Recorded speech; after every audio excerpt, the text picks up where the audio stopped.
Welcome to episode 16 of the Harsch Review of Film and TV Podcast. My name is Sean, and with me is Ryan. Hey, everybody. How's it going tonight? Hey, Ryan. And from last week, we are bringing back our old buddy Matt Nisbit from Not for Human Consumption Podcast. What's going on, Matt? Not much. Glad to be back. Yeah, we're glad to have you here. For those folks, if you missed last week's episode, I suggest you hit pause right now, go back, check it out so you can get caught up on Batman Part 1. But before we get ahead of ourselves, Matt, why don't you tell us a little about who are you? Why are you here? What's going on? I am one of the hosts of the Not for Human Consumption podcast. It's every Tuesday. Just a drunken weekly update on all things dumb. It's nonsensical. It's a lot of fun. Gotta give yourself music, some credit. Gaming, movies. Yeah, it's fun. Nice. Yeah, I just listened to your guys' most recent episode when Dylan watched Empire Strikes Back. Yes, the Empire Strikes He's Back. getting there. Yeah. He liked it. He had a t-shirt on. Yeah. It's like a friend going through therapy and it's like finally starting to work. Yeah. Yeah, he's actually dropping movie references out in the town in public spaces. Let's not forget the movies are almost 40 years old, but yeah. Yeah. Hey guys, this feels like He Dagobah. really liked it. Spoiler alert, he gave it a 4.5 out of 5. Dylons, for the record. Generous. Yeah. Space Indiana Jones, he calls it. Yeah. All right. That's fair. That's fair. Yeah. Yeah, he didn't really have anything too critical about it. It definitely is much better than A New Hope. Yeah. Yeah, I even took some heat because I did not agree that A New Hope is good. It's not good. It's pretty bad.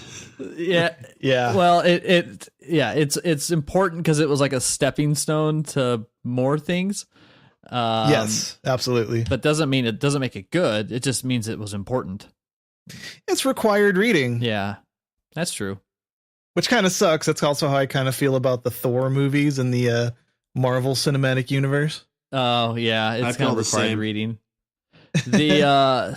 Is he watching Jedi this week? Return of the Jedi? Yeah, we're doing Jedi at my place tomorrow night, and then we record Sunday mornings or Sunday Jeez. noonish. Sunday. You guys should all be in church. Yeah. Nah, Church of Star Wars. Yeah. Church. no deities for us, gentlemen. This is a religion-free podcast. Yeah. Okay, so after Jedi, what are the plans? Well, we're figuring that out right now, whether we want to jump straight into the prequels or give them a break with like some Beverly Hills Cop or something.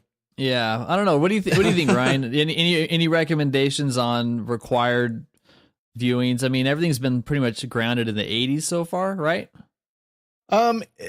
Not on purpose. It just that seems to be a giant chunk of the movies that he's missed that everybody has seen. Like a lot of Schwarzenegger's in there. Yeah. Maybe get in, some Schwarzenegger's, anything 80s comedy, even the crappy ones. Yeah. You could do John Hughes, right? Yeah, a lot of do that Top stuff. Gun. Like You could do Lethal Weapon. He's done those RoboCop. ones. I think. Matt I'm not sure. I got to hates check on that RoboCop. one. It's a great comedy. RoboCop. Yeah. Yeah, that shit is trash. Yeah. Especially the second one, man. Oh, that's bad. It's bad. It's brutal. Yeah, well, it's funny because I just read a story online about how RoboCop is basically the story of Jesus. So if That's you a reach. read- That's a reach. No, it's not. Like Ah. once you watch the plot points and the milestones of RoboCop, it totally lines up with Jesus' story.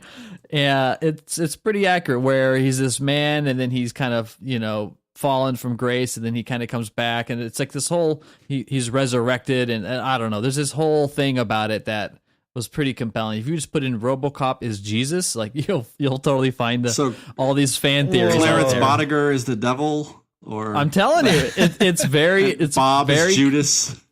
Bob, Oh, bitches leave. Bob Morton. Yeah. yeah. Apostles leave. No, I mean, I guess some rose-colored glasses on that first one, but if you go watch it today, it's a goddamn joke. mess. It's bad. So, and then the second one, we have another friend podcaster, Stephen Poff, that he says RoboCop 2 is a cinematic masterpiece that he grew up with, and it could do no wrong. Okay. That's very biased, obviously. Bold statement. Yeah. Yeah, we keep fighting over it online. It's pretty funny. Well, oh my God, it's bad. I'm hoping that Dylan doesn't listen to this because I have an idea for you guys, and entertain it or not, but I think you should have a troll movie in there. Something that you just really hype up, like everybody loves. You know it sucks and it's really bad, and just kind of. We did that with Top Gun. Yeah. Okay. But I think there's some sincerity behind it. Yeah, like Critters or something, like some crappy. Oh, Tremors. Yeah, there you go. There you go. Tremors. Yeah. No way, man. No way. We got to do something. I probably love Tremors, though. Got to do something. Yeah. Tremors is perfect. You're like right in that pocket to where, dude, Tremors is sick, bro. Cult classic. Yeah. It is a cult classic. I don't think he's seen any of the Evil Deads or Lost Boys would be good. Darkness. Lost Boys, that you could definitely sell that one as being kick ass, although it definitely doesn't hold up either. Evil Dead's good. Evil Dead's a good one. That's a good movie. That's not a troll movie. Yeah, trilogy. Yeah, that's true. Huh. I just want to go watch them right now and then come back and do this podcast. All right, well, let's wrap it up. That's episode 16. Thanks for having me, everybody. All right, well, let's move on to our first segment. We're going to talk a little bit about movie news. Time for movie news. It's time for movie news. It's time for movie news. So I've only got a couple things this week I wanted to mention. They're narrowing down the next director for the 25th James Bond movie. Any of you guys know who it is? No. 25th James Bond movie? Seriously. Ooh. I know. Marvel and Star Wars are going to be there soon. Ryan, who do you think is the next director? Is he pretty well known? He's very well known. He's British. Guy Ritchie? Nope. Danny Boyle. That's a good pick. That guy's really good. Yeah. So he's been talking. It hasn't been official, but they're talking about, hey, we're going to see what we can do to make this happen. I've got a lot of good ideas. And he wants to kind of also break away from the classical Bond female who's just kind of like a useless role for James Bond. You know, they kind of treat women. They want to have some kick-ass heroine in there as well, or to kind of bring something new. Trans Bond.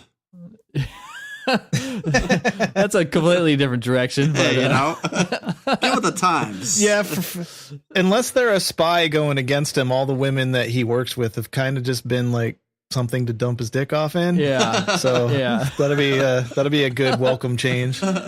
Yeah, it gets a little old because when you see like the ones in the 60s and the 70s, it was totally just cheeseball, and you're like, I can't take it serious. And then the women in the Bond flick started kind of kicking more ass in the 90s, some of the Pierce Brosnan movies, but it's been a kind of a mixed bag. The Daniel Craig's Bond I really enjoy, because it's a little bit more grittier. He's not the martini type guy as much. Yeah. He gets beat up really a lot. short. He's short and he has horse muscles. So yeah, Matt knows what I'm talking about. Yeah. Yeah, dude. It's just thoroughbred. Yeah. So I'm curious. Do you know that that last one, Skyfall, has one of the grossest CGI moments in it? Which part? Where there's a fight in, I think it's like an underground subway area. But if you look at his hands, they're extra puffy because Daniel Craig bought some gloves that he just loved. He just loved them. So he asked the director, hey, can I wear these gloves in this scene? And he's like, sure. But for continuity purposes, there's a gun that only works on his bio signature from his fingerprints and everything. So it didn't make sense that he's shooting people wearing these gloves. So they digitally went back in and painted frame by frame the gloves off his hands. So they painted him back flesh color. Goodness. So he's got these I need to go check that out. That's a good movie. These puffy stung by a bee hands. Yeah. Oh my. So, Allergy hands. that's pretty funny. Yeah. It's something they would have just reshot 20 years ago. Now they're like, we'll fix it. Well, they didn't reshoot it because they found out about it like 8 months later. Oh, wow. Oops. Yeah, they're like, Whoops. wait a minute. Whoops. His hands aren't that big. Yeah, it looks a little puffy. So. Yeah, so other than Danny Boyle kind of circling that, it's going to be like a 2019 release. Spielberg also confirmed that he's going to start shooting Indiana Jones 5, and he's going to be Nice. shooting that in London. No other details have kind of come out, but he's going back there to shoot it, which is great. Looking forward to that. Is Lucas staying away from that one? Yeah, I Thank think you. Lucas is going to stay over in Marin County and not go near that script. Hopefully not. Magic Hopefully Peach. not. Yeah. And so James Gunn recently saw Avengers Infinity War. He was on Twitter and he just said it was incredible. Wow, that's all I'm going to say for the time being. There's been a lot of hype around this next Avengers flick. Aside from it moving up a week and just disrupting the whole entire spring movie calendar where all the other movies had to kind of shift around it. Oh, shit. Yeah, so because it was going to come out, I think, on May 4th, May 5th. Now it's like the last week of April. I think the 29th, if I'm correct. Yeah. And said it's pretty awesome. And then Chris Evans, who plays Captain America, is officially like done after Avengers 4, which I assume is going to be the one that comes out after this. Right? Yep. That's okay. It's supposed to be, the movies are supposed to be dramatically different from each other, but linked. They didn't want to have, like, I believe a rough quote of it was, we didn't want to take your money, have you sit through half of it, and like, all right, cool, come give us the rest of the money in a year. They wanted to have them stand alone, but they're going to be ultimately linked at the end. Yeah, that's gonna be it'd be interesting to see how they handle it with all the people on the on that cast. It's a huge cast. Yeah. Yeah. We were talking about that before. I was just reading the list off IMDb, and there's like 20, 30 people, all the names you'd recognize. It's Yeah. too many people. But that's all I've You got know. for this week. Nothing too exciting that I wanted to talk about other than a couple of those. The Vision's going to have to die, yeah, since he's got an infinity gem in his head. He's It's going to have to. Yeah, he's gonna have to. I don't know. I know Ryan's pumped to go see it. Yeah. I mean, I'll check it out. I don't care. Yeah. You know. Like your enthusiasm. Oh, yeah. I'll be there. Oh, so- Nice. There you go. Better. Okay, so then here's one for Ryan. Fargo is getting ready to do season 4. Yes. And it's going to come out sometime 2019, and they said it's going to be another period piece. Okay. I'm thinking it's going to be very old. Yeah, they Period have piece. to. I mean, they've only gone back So- 90s and pretty currently, so. They said the great thing about the way that they're building that whole timeline and how they jump around and the way they handle time with that show, it's almost going to be like an old Western, I believe. Okay. And So whenever the town was just starting, I think is when they're going to go back. But that's just me speculating based off of the cryptic, yeah. interviews that the creator was talking about. Noah Hawley, he's great. He's kind of like an auteur, TV guy. He did Legion. He pretty much writes the whole story out for Fargo before he does it. So he was kind of doubting if they were going to do a season 4, but it finally came up. So They're great. It's one of the Yeah. best shows going for TV, at least in my opinion. Very original, very funny. I can't rave about Fargo season 2 enough. It's amazing. yeah, Amazing. I've only seen the movie. Yeah, you would dig the shows. Give it a go. It's pretty funny. I think you definitely would enjoy it. If I could stop watching Star Trek The Next Generation over and over again on Netflix, I might have time. Is that show? I haven't given that show a fair shake since I've been an adult for a long time. Is it good? Yes. Just ignore season 1. Because the dude, the Klingon in his little outfit, and you see him in like stills and promos, and you just go, that looks Worf? ridiculous. looks I like an don't old dog. It looks like Harry from Harry and the Hendersons. Yeah. Yeah, it's like Poor the guy. Bigfoot. Worf is Bay. Worf is Bay. I've seriously in the past 3 weeks have fucking watched 45 episodes. Like that's all I do at night after I'm done doing podcast mixing or music Yeah. production or gaming. It's fucking Star Trek. all over it. Yeah. Huh. Yeah, I'll give it a go. I know I missed my opportunity to get through Battlestar Galactica when you mentioned that last time, and now it's not even on any streaming services. So, It's on Hulu.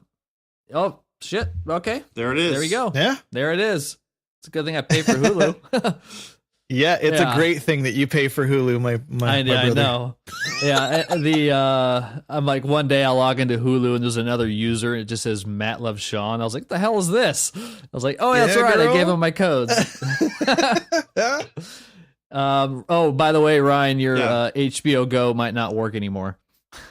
Oh, no, I Yeah. pay for it myself. Oh, okay, I remember I gave. I don't know who I share. It's been a while. It's not with me though. Yeah, well, I just canceled cable. Yeah. And Good. I did that a couple Good, years good, ago. good. I mainly got it just for baseball because I'm gonna watch every Dodger game that comes on. Because even though I'm up in Seattle, I'm still a huge Dodger fan. Yeah, but now that I can just get all that online with MLB TV, I was like, there's no other thing keeping me connected to the cable box. My 2 years just ended when I got it a couple years ago. So I go into Xfinity and I just bring the whole thing there. Like, you're not changing my mind. Yeah. They Nice. they talk to me and they're kind of going like, oh yeah, you'd save a lot of money with a package.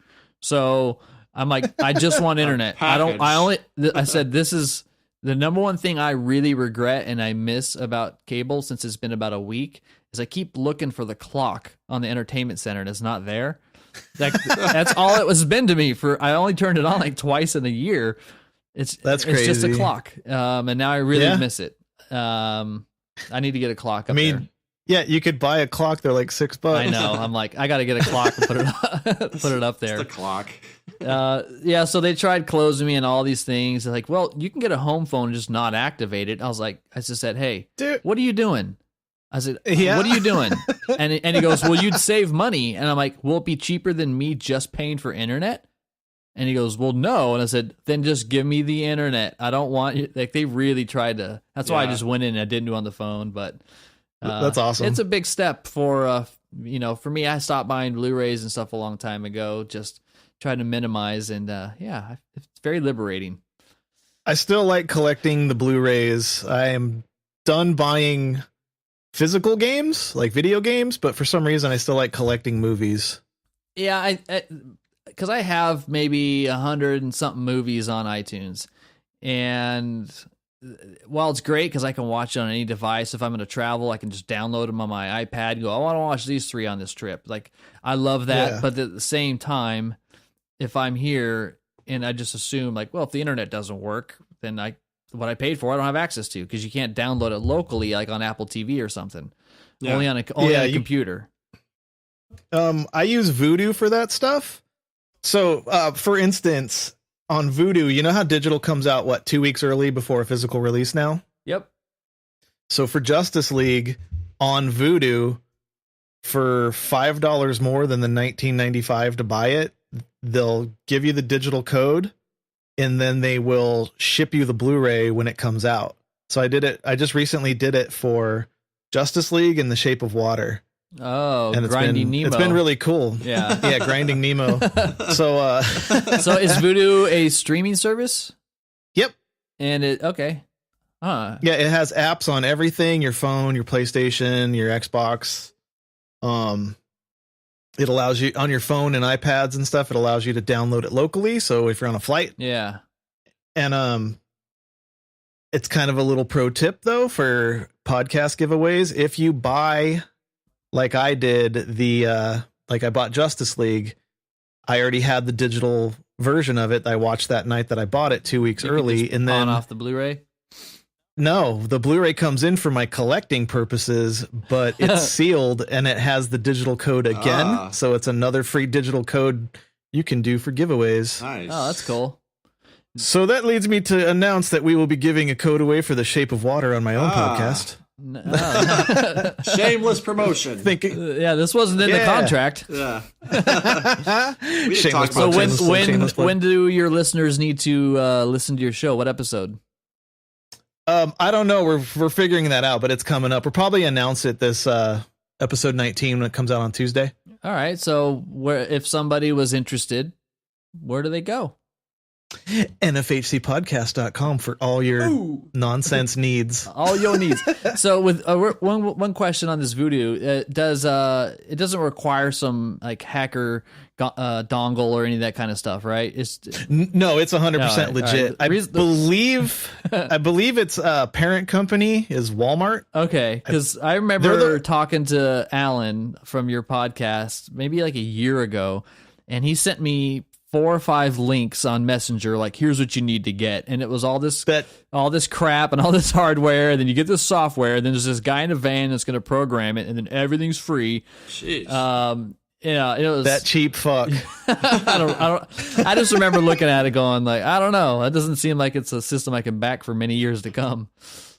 Dude, shit costs $20. Like, calm down. I don't mind, yeah, because many moons ago I would just download a bunch of crap illegally. Mainly just music and stuff, but now you know you kind of go like, you know what, I need to support the artists, and I also like if a movie's good and I know it's good, you vote with your dollars, you want to see more of this. So yeah. Yeah. I want to watch it again, and you know. yeah, that's important. So I Extras. changed my note a long time ago on that.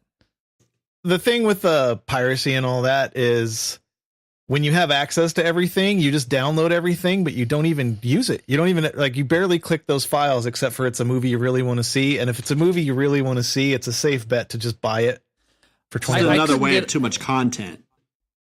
Yeah, like you just have hard drives and hard drives filled with shit you'll never ever touch. Right. I know. I'm like downloading like Untouchables 3. You know, it's like, come on. Yeah, you download it because you Can I can. borrow not 'cause that? You'll ever watch it. It's, Yeah, I guess it'd be cool to own the whole Fast and Furious, saga. Exactly. You know what I'm Yeah, talking about. I know. Well, for me, I can't handle the quality on a lot of stuff. I used to do it only because I wanted it digital and I wanted to stream it. I didn't want to have to like get the discs and stuff, so I would even do it for movies I owned because I can just go on my TV and just stream it from my computer. The only time I really bought anything super bootleg was Lucasfilms, in the early 2000s was really holding back the Indiana Jones stuff. It was Laserdisc, VHS, and that was it. It did not come to DVD until way later than it should have. So I had to order. I went online and I was like, I had to import them from another country, and I bought them on eBay, and they're like $30 each. And they're from Thailand and had these weird ghetto covers. You open them up, there's like somebody ran the thing on the jet Like thing, Asian guy with a bullwhip. Yeah, no, it was the movie, but okay. So Matt, like you remember when you used to get those like disc kits where you could like print your disc image on this little little sticker that perfectly goes over your CD, little insert. Yeah. it was one Stamper of kit. those. Yeah, it was like Fellow Mates or whatever the hell that thing was called. I don't know. And I was like, I paid $30 for this, and so I put it in. It was like pan and scan. It was shitty, but it was indie. So yeah, that's the only time I've had to I've been very desperate. Asian guy with a bullwhip. That's hilarious. Yeah. Was that on Laserdisc? It was a burn from Laserdisc to DVD. Nice. Yeah. Oh, gotcha. Yeah, that was the only way to get DVD until probably 03, 04. Yeah. Did you ever have a Laserdisc player? I didn't. No. No. You have to have like your friend come over and help you put the disc in. That shit was huge. Yeah, it was big. It was as big as a record. It's like, is this necessary?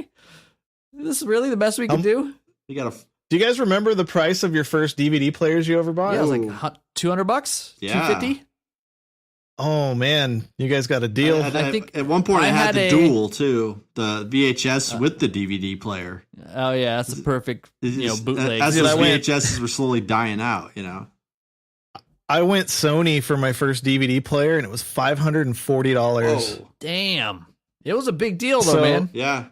And then I fucked up and I bought 8mm for $45. With the Nick Cage. Yep. Oh, that's not a rewatching type of movie. Yeah, and it had a hair lip guy, the lesser brother of River Phoenix. I forget his name. Joaquin. Heroin guy. Yeah, it's like Max California, I think his nickname was, working at his porn shops. Nice. But yeah, that was my only DVD on that $540 machine. And I watched it to death because I spent all my money. On all the only time I made that kind of blunder was when I was playing Xbox. And we had already met but this was the Xbox 3, I think 360. And I backed the HD train as like those Blu-ray and HD were still like, who's it gonna be? You know, the red or the blue? And I was like, well, I have an Xbox, so this is the cheapest way for me to get HD as opposed to having to buy another system. And I ended up getting hosed on that deal. I remember that. Damn. Yeah. I sold it all on eBay. Somebody bought it for like $300 with like 20 movies. I was like, just take it. Oh, nice. Yeah. Oh, I remember that. Yeah. That was a while ago. Well, that was fun. All right. Well, let's move on to our next bit. What are we watching this week?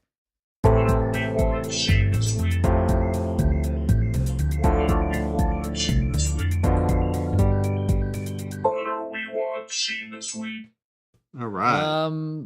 Ryan. Yes. Why don't you kick this one off? All right. Well, I got two for you, and I want to thank Matt for putting the true crime seed in my brain because you know from last week. Right. Yeah. The next night I watched two of them. So, well, one of them not so much true crime, but the first one is both on Netflix called The Confession Tapes.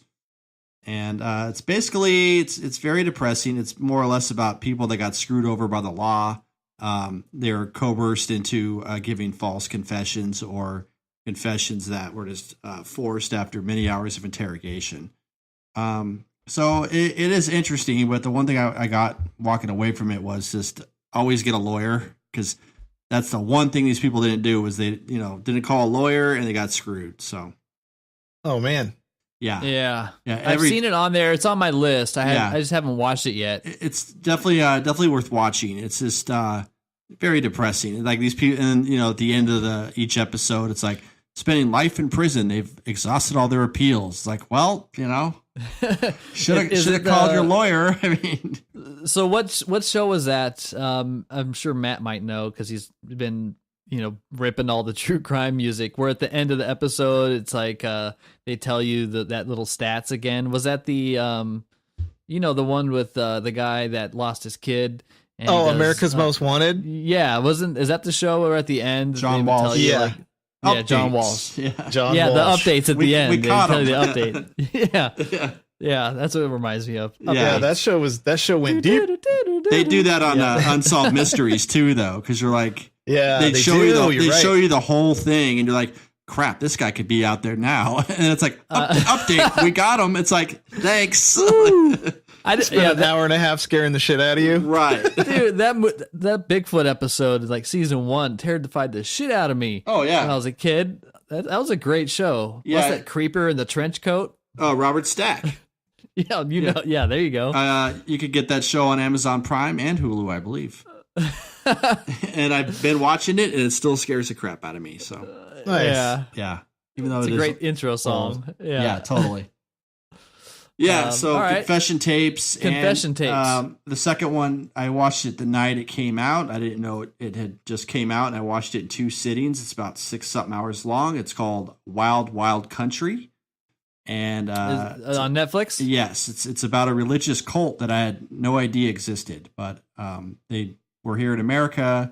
They made some pretty big waves. They were called the Rashinis, I believe. Rashinis, and basically they started in the 70s in India.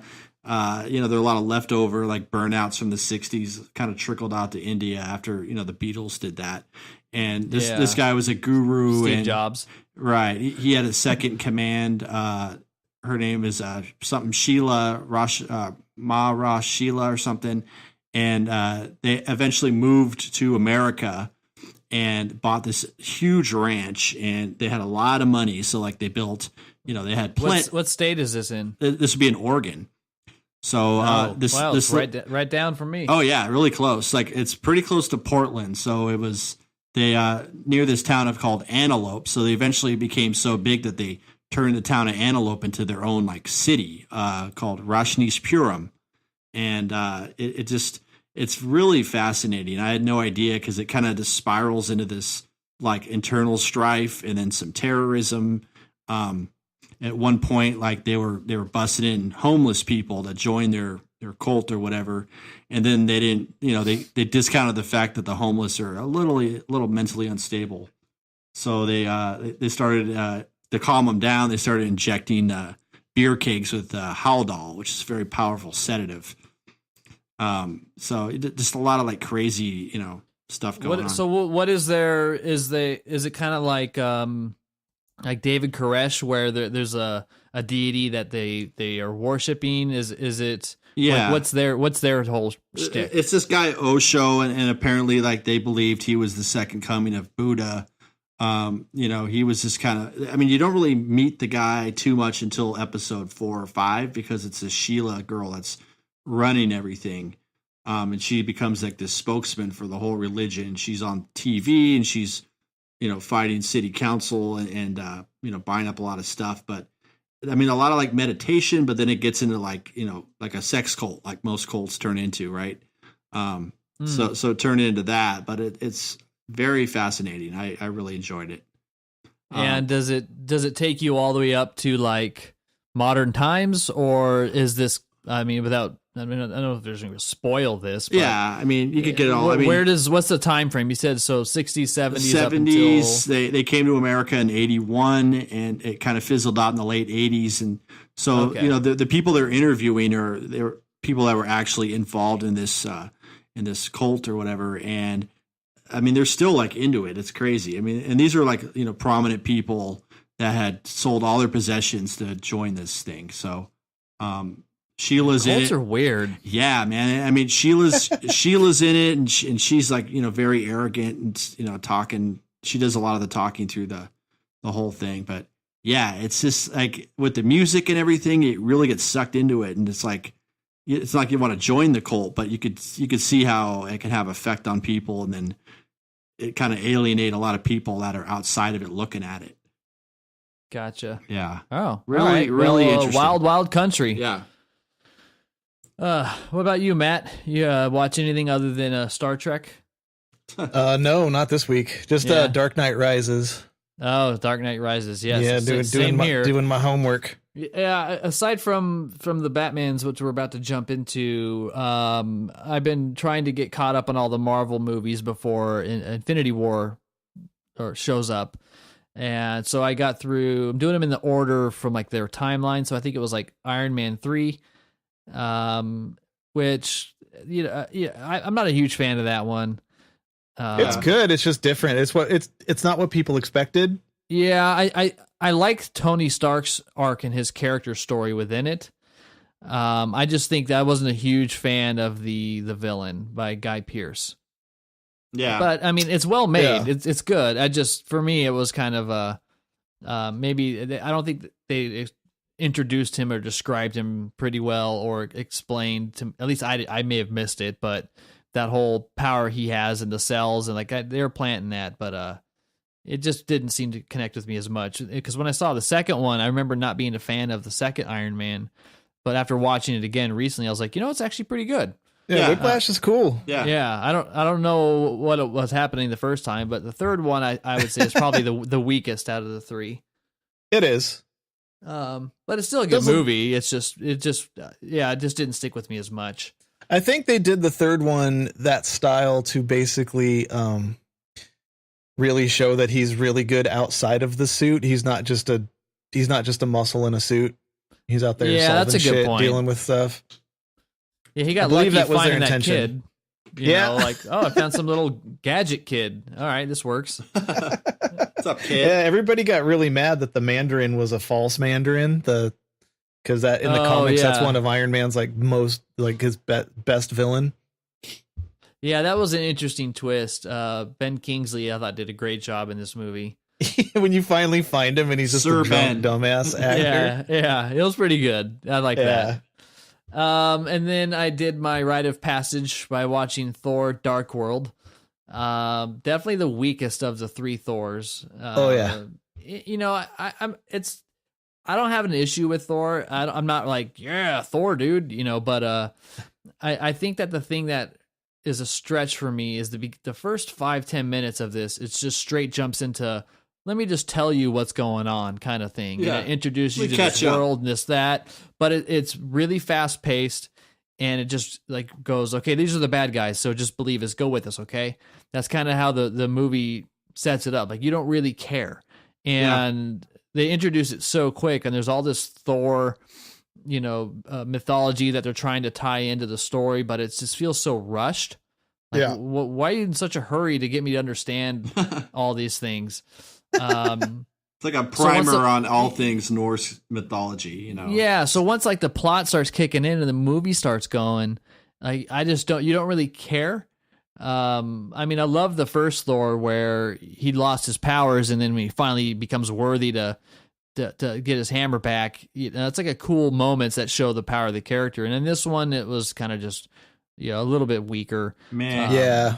But it does play a key part in setting up Loki and showing his arc that influences all the other And that's- movies and stuff. And that's the required reading part I'm Ooh. talking about with Thor.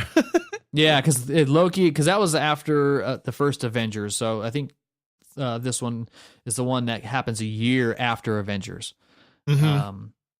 And so, yeah, it was just, again, I was like, okay, well, I remember this one. I like that actor, dude. Sometimes that was the villain. I forget his name right now, but apparently he's a twat to work with. He bitches about everything he's on. He was only Doctor Who for one season and quit because Oh, yeah, he yeah. just he's, bitched about it the whole time. He what is bitched that about guy's being in name? Thor. The guy who plays He was- Loki. No. He's the guy that was in Leftovers. The Leftovers. The priest. I don't know that guy's name. You're the name guy. You know all that I stuff. gotta look it up. Yeah. He's a good actor, but he definitely looks more like a prick. Yeah, I guess the way he looks is actually legit for how he is when he's not a character. Yeah, Yeah. yeah. He did good in it. His name is Christopher Eccleston. Oh, okay. Yeah, I see him. Christopher Eccleston. Yeah, Malekith. Yeah. yeah. He's been in a lot of cool stuff. He gets cast pretty well, but he's definitely not a pleasant dude. He's a British guy. Yeah, I believe so. Okay. I mean, I think you have to be to play Doctor Who, but didn't they have I don't know if they've had I don't know anything about that show. Yeah, No, I'm he good. said acting in in that Thor movie was like having a gun in his mouth. Oh God. Yeah, he's such a Yeah. fucking twat, dude. Yeah, he's a little bit of a diva. Eccleston. Yeah.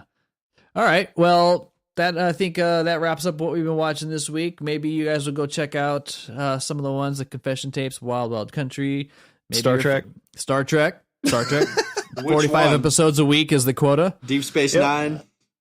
No, next gen. It's been all Next Generation. I Yeah. will say the last thing I will say on it: the production value jump between season 6 and season 7 is amazing, and that's around the time Deep Space Nine started. So Oh, okay. it shows. It shows. It shows. That one. I always remember I admired the guy that had that really clean cut beard. I was like, there you go, man. Riker, motherfucker. Yeah. Yeah, right. I don't know their names. I just like that's good a damn facial looking good trimmers beard. in space. I fucking feel like I know these people now, man. After the past 3 weeks. That's great. That's great. Okay, so let's move on to today's feature. We're going to be talking about all things Batman Part 2. To get you caught up, last week we kind of started off with 60s TV Batman, moved on to 89 Tim Burton, then we did Batman Returns, and then it all went off the rails as we went into Batman Forever and Batman and Robin. Shit the bed quick. Yeah, shit the bed real quick. I edited out about 3 hours from last week's podcast. I just got no. Yeah, so it was a bit rough. I'm a little more excited for this chunk. This is when we're moving into more modern Batman, starting in 2005 with Batman Begins, all the way through the Dark Knight Rises, Batman vs Superman, Suicide Squad, and Justice League. So let's get into it. Batman Part 2.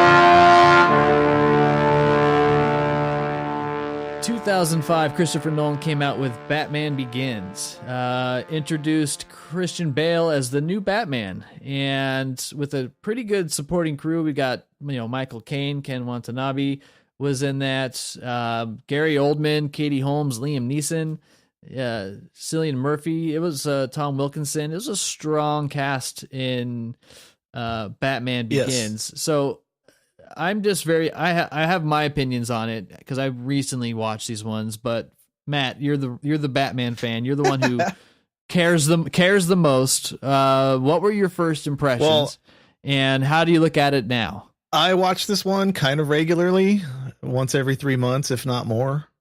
It's in the background. Okay, so it's in your rotation. It's in my rotation. A cool thing Nolan did on this one was he wanted all the tertiary characters to be leading role actors. That's why you just named such an amazing cast.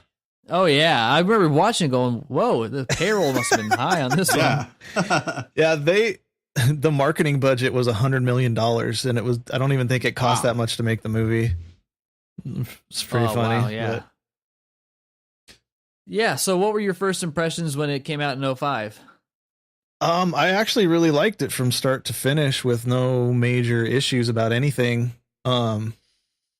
As the series goes for me, some of the shit just seems rushed and it fell apart here and there, but overall it's good. But this one in particular, I liked Gotham a lot, the way it looked.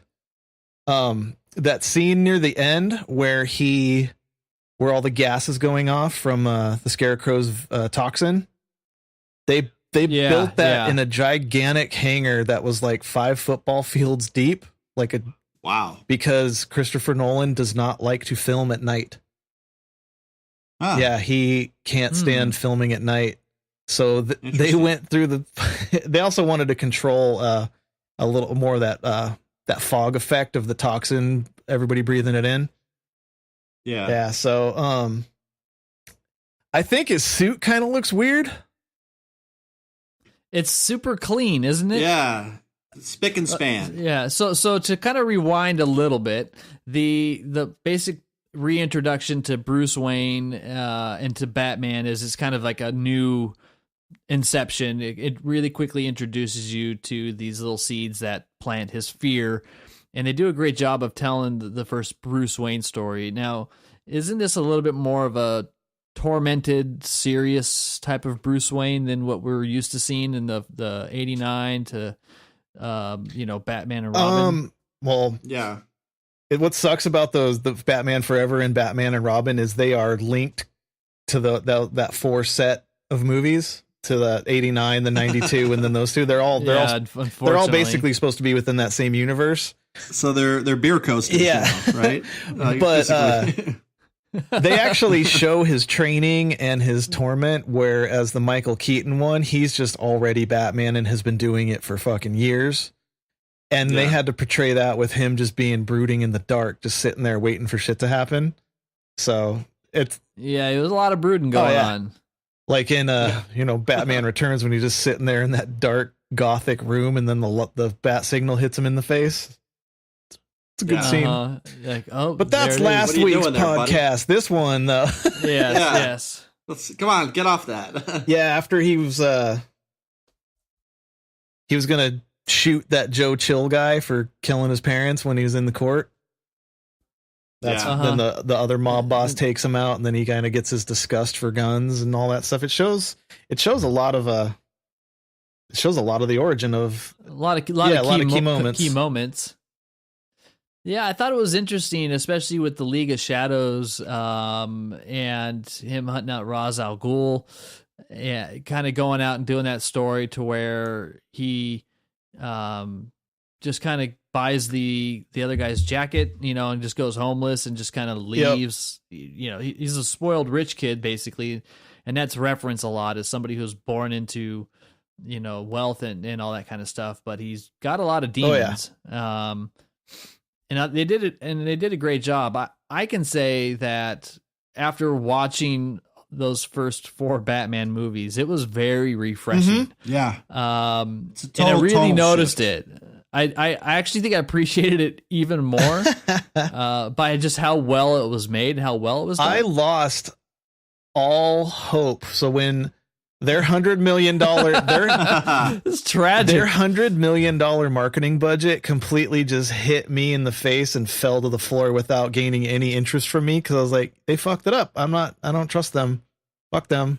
Yeah. It's over for me. Like M. Night Shyamalan. Yeah. And in the meantime, I've been watching. You can only have my money so many times, sir. And then you're not getting it again. Yeah. And plus in the meantime, they had the animated series, which did really well. All these animated movies and then all the comics. I was like, I don't need a live action Batman anymore. And that time period, like not a lot of people knew Christopher Nolan's work.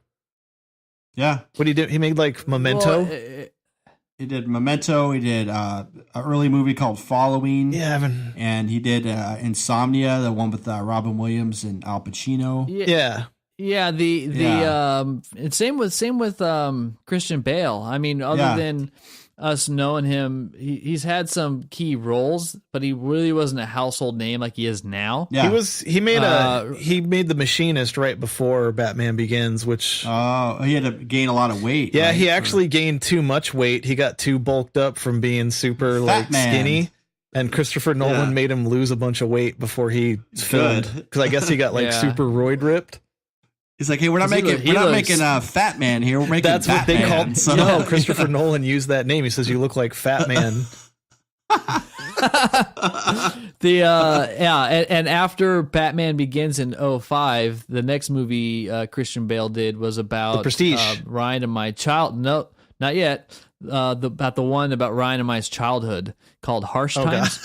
Oh yeah, you remember that? He was like a Mexican guy or something. Yeah, it was a little strange. That was the New World, Rescue Dawn, then The Prestige in 2006. So he was cranking out the movies. In Harsh 2005. Times was he was the cop, the Iraq. No, he was the Jim Luther Davis was his character, but basically he's an undercover cop. But he was in the military and came back and then had to get a job. But he's kind of a piece of shit. Yeah. Burn himself out. Yeah, so it was pretty refreshing heading into it. I think it was also, they did a good job of not having that penultimate type of villain, like a Joker type of thing. I know the Scarecrow was in there, but he wasn't this huge presence throughout the whole thing as much. It was a little bit more of him just finding his way as Batman. Yeah, the Scarecrow is awesome in that. Forget Cillian Murphy. Cillian. Great. Yeah. Cillian Murphy. Yeah, I like the look of it.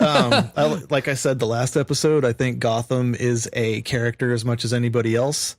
I liked this version of Gotham that they had cinematically in the Nolanverse more than the more realistic versions that follow in the next 2 movies.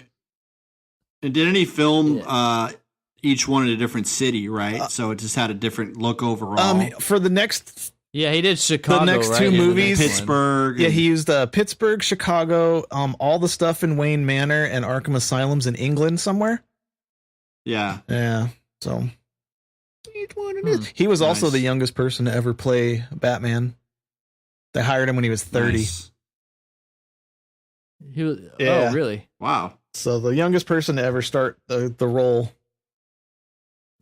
Yeah, it was. It's a strong start, and it's interesting because, especially after just watching the shitty ass Batmans that we saw in the late 90s, it was just Christopher Nolan, even in 2005, before he really became a powerhouse director or just a brand, so to speak. A lot of great shots, it's just very well shot for a quote unquote superhero movie, and especially like when Batman goes to like Nepal or wherever he's seeking out Ra's al Ghul. Oh, and he's out in the glaciers and stuff. You know, it looks dude, awesome. that reminds me. No, When they're fighting on that frozen lake, all the sounds of the ice cracking was actually happening, and they just kept it in. It wasn't. It wasn't added later. Oh wow, yeah, it's a cool. They scene. went back to do a couple reshoots. Nolan's good at that. Yeah, Yeah, he's good at creating tension. He most specifically did it like in Dunkirk, but he's really good at creating like kind of building tension throughout his movies, and he really uses the music to do that. So, I mean, I noticed that a lot with this movie too. Just as it got further along, it just kind of built that tension. that's Hans Zimmer, Kinda man. cutting back and forth between scenes. Hans Zimmer. Yeah, I've been a fan of him since True Romance. The Hans Zimmer Oh, guy yeah. that scores it. He's great. He's Yeah. great. So what are your thoughts on? I mean, Christian Bale didn't have the Batman voice as much in this one. It got worse and worse. It got worse, but off my I mean, lawn. overall, were you pretty happy with him as a Batman and a Bruce Wayne? Yeah, in this yeah. one. Yeah, he's good Bruce Wayne. Yeah, I think he's a great Batman, a decent Bruce Wayne. Okay. For me, I think I don't know. It's a little bit tough to tell because there's not that much Bruce Wayne in the next one. It's like a pre Wayne because he was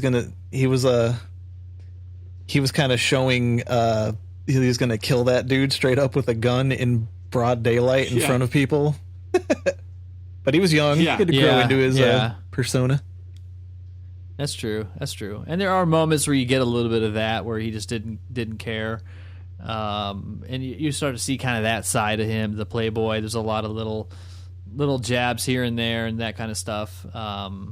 Morgan Freeman was rad. I thought he was an excellent choice for his little gadget. As dude. Lucius. Yeah, that's a great. And Michael Caine, that dude acts his ass off like in every Yeah. scene, even when it doesn't call for it. You know? Yeah, it's like, come on, Mike. Yeah, it's like that's like a little heavy. This isn't Shakespeare. You know what's funny? He's an old school actor. Though. What's funny is the guy that everybody thought was Ra's al Ghul, the dude in the temple. Oh yeah, Ken Watanabe. Yeah, that guy. When he's talking and everybody thought it was his native tongue or something, he's just saying gibberish. Huh. Oh, yeah, All of there his you foreign go. language means nothing. Yeah, Nice. He sold it. made shit up on the spot every take. Whatever. Yeah, whatever. Totally works. Yeah, I mean, this one got an 8.3 out of 10 on IMDb. I mean, a lot of people really liked it. It did pretty successful at the box office, but it didn't kill it. Yeah. It had a lot of it still baggage did from pretty fucking good. Batman and Robin, I'm telling you. Yeah. Yeah. Thanks, I mean, Joel Schumacher. the budget was estimated around 150 million, all encompassing. Opening weekend did 48 million. USA gross was like 206 million. Worldwide is about 374 million. So compare that to recent box office numbers. It's nothing, but this is 2005, so there's a lot. Take inflation and stuff into account. But overall, it's a very successful movie. And you could say too about this movie and the next movie, they're not just good Batman movies. They're just great like movies. Aside from the whole kind of Batman thing, they're just like very well crafted, well made movies that really deliver. Yeah, I think that's what made it a strong movie. Is that it's Batman's the main character, but it doesn't feel like a superhero movie. No, not at all. Or at least not like what we're used to with the Marvels and that kind of stuff. Yeah. Yeah. You get a lot more psychological depth with the characters, I think, and I just don't really feel that sometimes with the Marvel films. Because there's just so many people. But I mean, in Batman, he has these other people in his world, but he's not competing for screen time because he doesn't really have to, because there's all kinds of other things kind of going on that drive the story. Yeah, they kind of make it a big deal in these ones when he shows up with the suit. When he's fully decked out, it's more of an event than other movies. Thankfully, no ass shots in this one. No. Thank you. Yeah, the suit looks cool, but like I don't know, it looks weird to me every time I watch it. He looks out of place sometimes, though. To me, It's like super squeaky clean. He just took military gear and then repainted it, as they kind of showed. Right. Yeah, I know what you're saying. It didn't feel as worn. It felt really. it also clean. made for like really lame looking collectibles for me. Like, I only have one action figure from that era of Batman. Aw. Boo. Boo. After this, I'll seriously take a picture of how lame it looks compared to everything else I have. Yeah. I guess that suit was fucking him up though, because it just hurt him to wear, which is why he made the change in the next movie. Like, it gave him headaches. It was really hot. He couldn't move. It was like pinching all the wrong stuff and like the, pinching the fucking undercarriage. Nice. Yeah, well, just to kind of set up a little bit extra context, I mean, Batman and Robin was in '97, and then that kind of put a ripple through superhero movies. The only really key superhero movies that come out since then, I mean, in '97 we got, and this is not really superhero, but in that kind of league, was like a Men in Black. '98 was Blade. Mystery Men was in '99. That's a good movie. Right? Remember that one? one? And then the Crow Salvation was in 2000. So you had that coming up. Unbreakable was in 2000. The Fantastic Fours came out in there somewhere. Yeah, let's see on the list here. Blade 2 is an 02, Men in Black 2. Spider-Man, Sam Raimi's Spider-Man came out in 2002, which was like the first box office superhero flick initially since that one, and the X-Men ones. Those were that X-Men I just skipped over. I'm sorry, that was in 2000. So really around 2000 is when the superhero movies really started to kind of get their traction back. But then in 05 they introduced this one, which was much more for adults. This was not as much of a kids movie, I would say. And I think that's why it's pretty good. Yeah, I enjoyed it. I remember watching it again, going like, yeah, this is very refreshing. This isn't cheesy. It felt authentic. It looked great.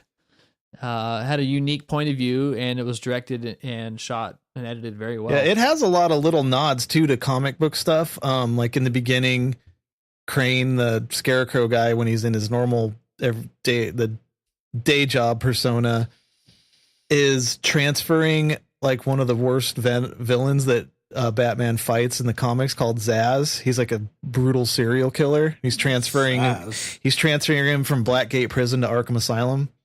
Doesn't sound very fearful based on that name. It sounds like a kind of candy, Yeah. Zaz. Yeah, but it's like Sorry. It's like a tiny little throwaway scene, but it's like a really main character villain. Just it sets the universe a little bit exactly. more. Well, the only other big superhero-esque type of movie that came out, there was two more in 2005. Well, actually, three more. The Batman versus Dracula. Did you ever watch that? No. I don't know what the hell that is. I've watched it. We also that's not a good enemy. So, yeah, we had Fantastic Four, like you mentioned. Sin City was also in 2005, and then the one that I think is in your top three, Matt, V for Vendetta. Nope, garbage. Oh wow. Yeah, remember. So Or don't remember. Yeah, don't remember. Yeah, so that was 2005. Really, there wasn't a lot going on, so it did stand out. But outside of that, I think it did a great job of setting up a new trilogy, getting people, prepared for something new. I don't think people were prepared for what came next, which is The Dark Knight 2008. This one got a 9.0. Everybody's seen this movie. So Christian Bale obviously comes back with Heath Ledger, Aaron Eckhart. They changed out the role of Rachel. And Maggie Gyllenhaal came in. Yeah. Right? Yeah. What was that? That chick. That was like the new mom and Katie Fresh Holmes Prince. was the last Katie one. Holmes didn't take the role to do some weird, shitty rom-com that failed. Yeah, that was a bad move. I'm sure Tom influenced that. Obviously, Michael Caine's back, Gary Oldman's back, Morgan Freeman's back, Cillian Murphy's back a little bit. But Heath Ledger obviously was the star of this movie, and I remember when they announced him to be in The Dark Knight, because they tied up the Joker at the end of Batman Begins with the car, and I was like, oh shit, that's Joker! Like, I thought that was rad. That was a cool little Nolan twist at the end. But then they're like, Heath Ledger, and I'm like, who? Yeah. And you go into the movies that he made, heading into that, and Knight's we're really Tale. looking at like, yeah, I mean, Casanova, Candy, I'm Not There, 10 Things and I then Hate The About Dark You. Knight. Yeah, 10 things I hate I mean, about you. He doesn't have a bunch of strong movies. I mean, The Patriot with Mel Gibson, A Knight's Tale, yeah. He was in Ball. he was in Monsters Ball for a minute. And I think that's when people started to kind of take notice of him as a I remember him- serious actor. Yeah, I remember him in The Four Feathers in 2002, which I thought was a great movie. Outside of that, really, it was the guy from Brokeback Mountain. Yep. I can't quit you, Batman. Spit Yeah, I can't. spit on it. Just spit on it. Yeah. Spit on it. That's the line. I don't know if it is. But it's what he did, god damn it. Yeah, that's true.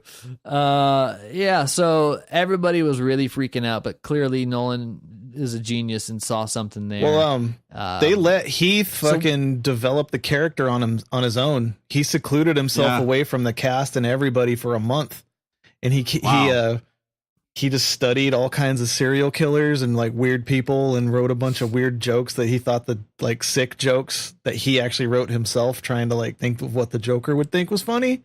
He came up with the paint idea, like the way his face was going to look, to where all the makeup artists had to like study it and to, recreate it every scene. They also let him direct those little crazy. They also let him direct those little snippets of him, like the the camera, selfie right? videos when he's like laughing and shit and torturing people. Yeah. They let him direct those. You want to know how I got these scars? Yeah. I like that take on the Joker way more, where he's not created from some chemical fucking accident where he has white skin. He's has normal skin, but he paints himself white. And if you actually look in all the scenes where his makeup's on, his hands are covered in the paint. Like he just just did it. He just dapped it on, it kind of makes it seem even crazier. I don't know. Well, here's something really interesting. I'll read you guys. It's not too long. It's from Michael Caine, and this is a quote that he said. Because he was talking about how Heath Ledger basically beat the odds and topped Jack Nicholson's Joker. Yeah. Oh yeah. But what Caine said is, quote, Jack was like a clown figure, benign but wicked, maybe a killer old uncle. He could be funny and make you laugh. Heath's gone in a completely different direction to Jack. He's like a really scary psychopath. Yeah. He's a lovely guy, and his Joker is going to be a hell of a revelation in his picture. And the reason why he said that is because Caine bases this belief on the scene where the Joker goes into Bruce Wayne's penthouse. And there's that party. He kind of shows up. So Caine never actually met Heath Ledger. Yeah, he just saw him for the first time acting. For the first time on that scene. And he said it truly freaked him out that he actually forgot his lines. So, wow. And it's a great scene where he walks in. I don't know. Every scene that guy's in, it's very like hypnotic, because I watched it recently, and it was, it's just very he steals the scene, obviously. It's just very like hypnotic, and you get sucked into what he's doing. Dude, yeah, when he it's amazing. The mob's like making fun of his suit. He's like, that looks expensive. He's like, well, you should know you bought it, because he stole all their fucking money and makes that guy that pencil disappear in that guy's eye.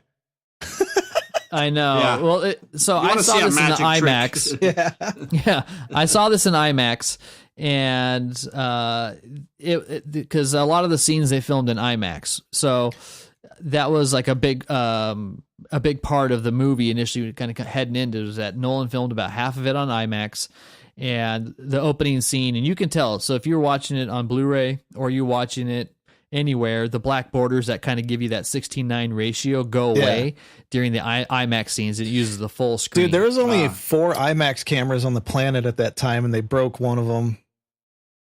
Oh, really? The camera's like $250,000 or something crazy like that, and there was 4 on the planet, and they broke one. Whoops. Yep. Whoops. Yeah. They broke it in the scene under the underpass chase scene.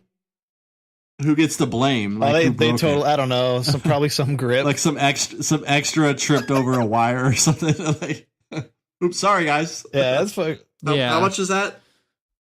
So the story arc is essentially the psychopath that's stealing money from the mob, and he's doing his own thing, and he's got his own gang, and he's like really smart, like actually a lot smarter than he kind of comes off. And so I think they did a great job introducing him with the people that are robbing the scenes at the bank, and they got their little masks on, and then nobody really knows about the Joker, and they're each killing one of each other off. Yeah, and so it's a great introduction to just who that character is and what he can plan. But it's interesting, yeah, and what he can plan. So I was doing some more research, and one of the interesting things that kind of came up is one of the big internet theories around the Joker is that he's actually an Iraq war veteran. Oh shit! And that kind of is why he has all this knowledge. He's very familiar with various types of weapons. That's how he got his scars and why he's all tormented. And he has lines and stuff in the movie that kind of hint at that. Like he says, like when a truckload of soldiers gets blown up in Iraq, nobody freaks out because it's all part of the plan. Yeah. You know, and so he's got a lot of little nods that kind of lead to that. Don't go for the head. It makes the victim feel all fuzzy, you know, when he's in there. Yeah. Right. It's like that's interrogation type stuff. So Yeah, there's all these yeah. little things that kind of lean towards that. Interesting. And for the time it came Yeah, out, so- it makes sense too. Yeah, so I think that's like the secret nod towards how they were kind of positioning who this person is that kind of becomes the Do you Joker. know in that scene, in the Interesting. interrogation scene, when Batman smashes him in the face, it's actually real? Oh wow. Yeah, He- it looks No, brutal. Heath Ledger asked to actually be hit in the face by Christian Bale to make the scene better. So all, Yeah, that's a great scene, except for the oh, you want to kill me? Right. Yeah. Get off my lawn.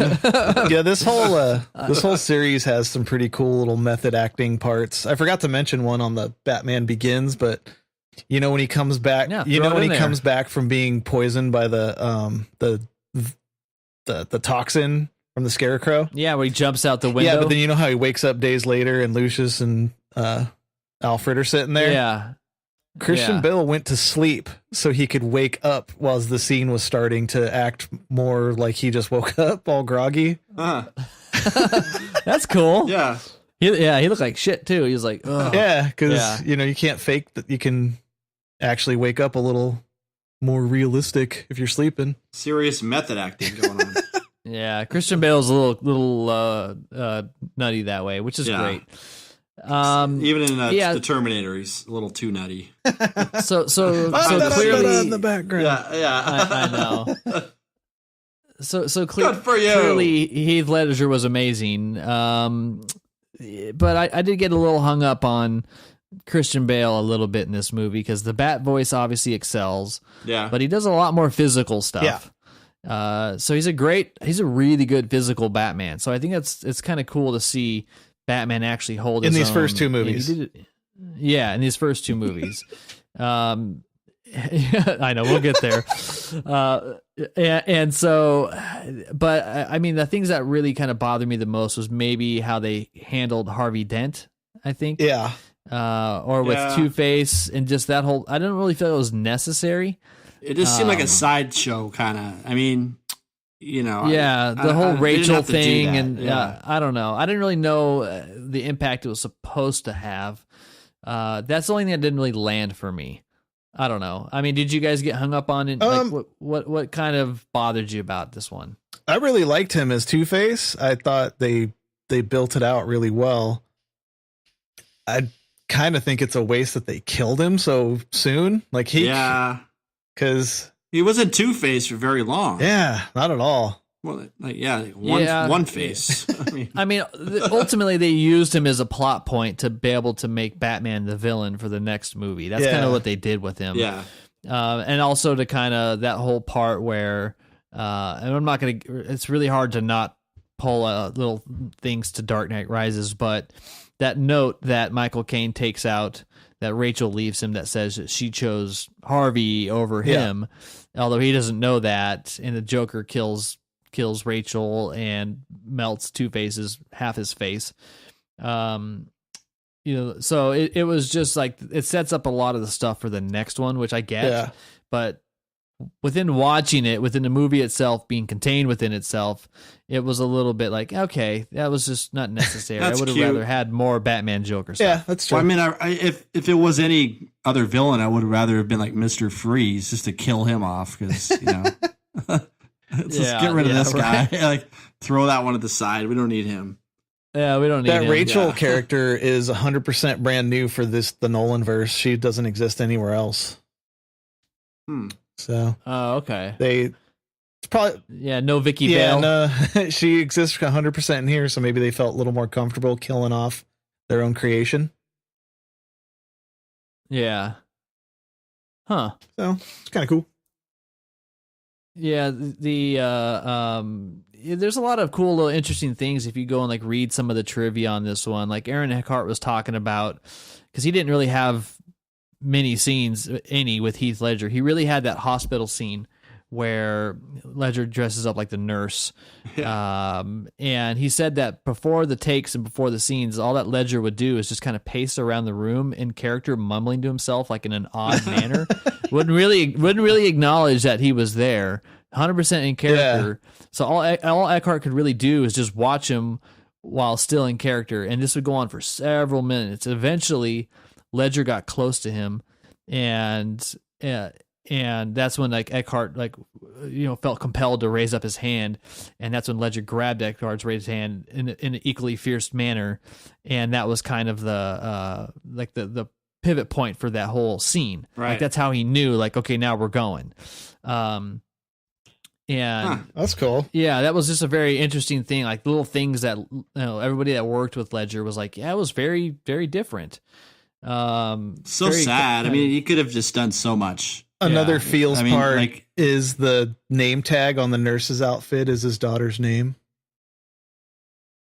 Say that one more time. The name tag on the Joker's nurse's outfit is Heath Ledger's daughter's name. Oh, that's cool. A little bit of feels. Yeah. Yeah, there's also weird facts that this is the first Batman movie where Batman operates outside of Gotham. Oh, the China scene's pretty rad. Yeah. Yeah, that's like, and they kind of came in and did that whole having him fly a bunch because people were telling, people were telling Nolan, like, don't have him fly as much. Like, he's flying too much, because they had scenes where he was flying a lot in the first one, and Nolan wanted to like double down on the flying. So that's kind of what you see. More planes. Yeah, but there's another part is this is the first comic book movie that reached the $1 billion mark, which is first rad. ever. Wow. Yeah, first comic book to reach that amount. Nice. Blood is only ever seen in this movie 4 times on screen. So I'm not gonna let you try and guess where they're at, because I looked at them. I was like, okay, I would not have gotten any of those. But it's on the face of the civilian Batman that the Joker hangs. Brian, dude, Yeah, justice for Brian. Yeah. Yeah. Harvey's pillow in the hospital, Batman's arm due to the dog attacking him, and briefly on the back of Jim Gordon when he is shot during the funeral scene. Most of the violence is off screen and is obscured by camera angles, which I think helped them keep a PG-13-esque type of rating. Yeah. So there's a lot of like weird little things going on there. A lot of more implied kind of. Nolan kind of does stuff. that though. If you check out all the gunfights in Inception, you don't see shit for blood. Yeah, I know. People get headshots. It's like an old Western kind of. Yeah. They didn't really show a lot of blood. And someone gets hit. It's like a slow motion kind of thing. But yeah, you don't see that too much here. Yeah. And so that's true. But I mean, overall, it's an excellent movie. It pushes the narrative a lot. It's really setting us up for just an awesome third movie, which didn't really quite deliver. We'll move there in a second. But outside of that, this is a movie that took place like 9 months after Batman Begins, like within the story. Six months. What's interesting? Yeah, like 6. Okay, so what's interesting to me though is like, what the hell has Batman been doing in that period of time? You guys didn't want to really delve into the animes, but there's an anime that takes place in between the two movies. It's called Batman Gotham Knight. Okay. Yeah, it's pretty cool. It's done. You guys ever watch the Animatrix? where there's like yeah. 6 different animators and 6 different short stories. Right. It's set up like that. So it's okay, him. Okay, it's like a different artists and stuff, different points. Yeah, of view. each one of them's probably like, oh man, like 12 to 15 minutes. The whole runtime's about a little over an hour. All different animators, but I think they kept the same voice actor, that Kevin Conroy guy that's been Batman more than anybody else voice wise. Yeah. But yeah, it's really good. Got a couple mentions on the site, by the way. Our favorite Batman's, a couple Kevin Conroy's in there. Oh yeah, because he's been Batman like hundreds and hundreds of times. He's the voice for Batman in all the games, most of the cartoons. Yeah, so it's the filler piece. It's actually produced by the people that made both of these movies, Begins and The Dark Knight.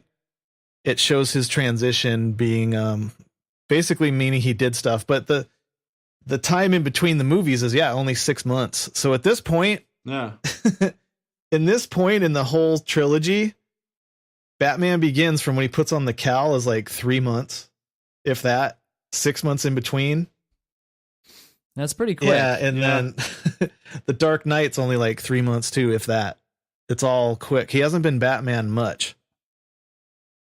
Yeah, and that's interesting. Yeah, so I think I definitely need to check those ones out then, because it'd be nice to kind of get a little bit more insight into this story for me. I mean, in hindsight, looking back at the first two, you don't really step out and look at that. You just kind of look at them for the movies they are. You're not really getting into the lore of like, so what have you been up to, Batman? Yeah. But you start to see those holes in these movies once you complete the third one. And even the ones in the first and the second, like you can see where these things were put into motion, and then they just, if they don't pay off, when you are watching that plot point move forward, like in this movie, you start to see that. Yes, but this movie is just riddled with kind of cool little things that are just, I don't know, really fascinating to kind of read about. So I definitely suggest everybody go and look up some of the trivia. I mean, even for like longtime Batman fans, like for example, like when the Joker was falling from the Prewitt building, you know, at the end. It mirrors a scene from the very first Joker story in Batman #1 of spring 1940, where the Joker falls from a penthouse scaffolding, but Batman catches him. And so there's little details that are put in like that most people aren't really going to know, but that's a kind of like Matt mentioned earlier. A lot of little attention to detail from Christopher Nolan. He grabs like really cool pieces of it and puts them in there, but doesn't like shine a fucking spotlight on it. Like, am I cool with you guys, nerds? Am I cool now? Yeah. No, he just puts them in there because he actually kind of is one. Well, it's clever. Yeah. And here's one other thing I almost forgot is that the lack of CGI is very refreshing for a Batman movie. Oh yeah. It's in there for sure, but it's clever. It's not distracting, and it's not like it doesn't jump out too much. It feels natural. Yeah, the you know how that Batcave is one of the biggest ones ever shown cinematically. Shit, it's even huge just for the animes. But there's zero CGI in any of the Batcave scenes. They actually built 100% of that from scratch in a giant soundstage. All the water, everything. Wow. So yeah, it's pretty cool. Tore it all down. Yeah, right? Yeah.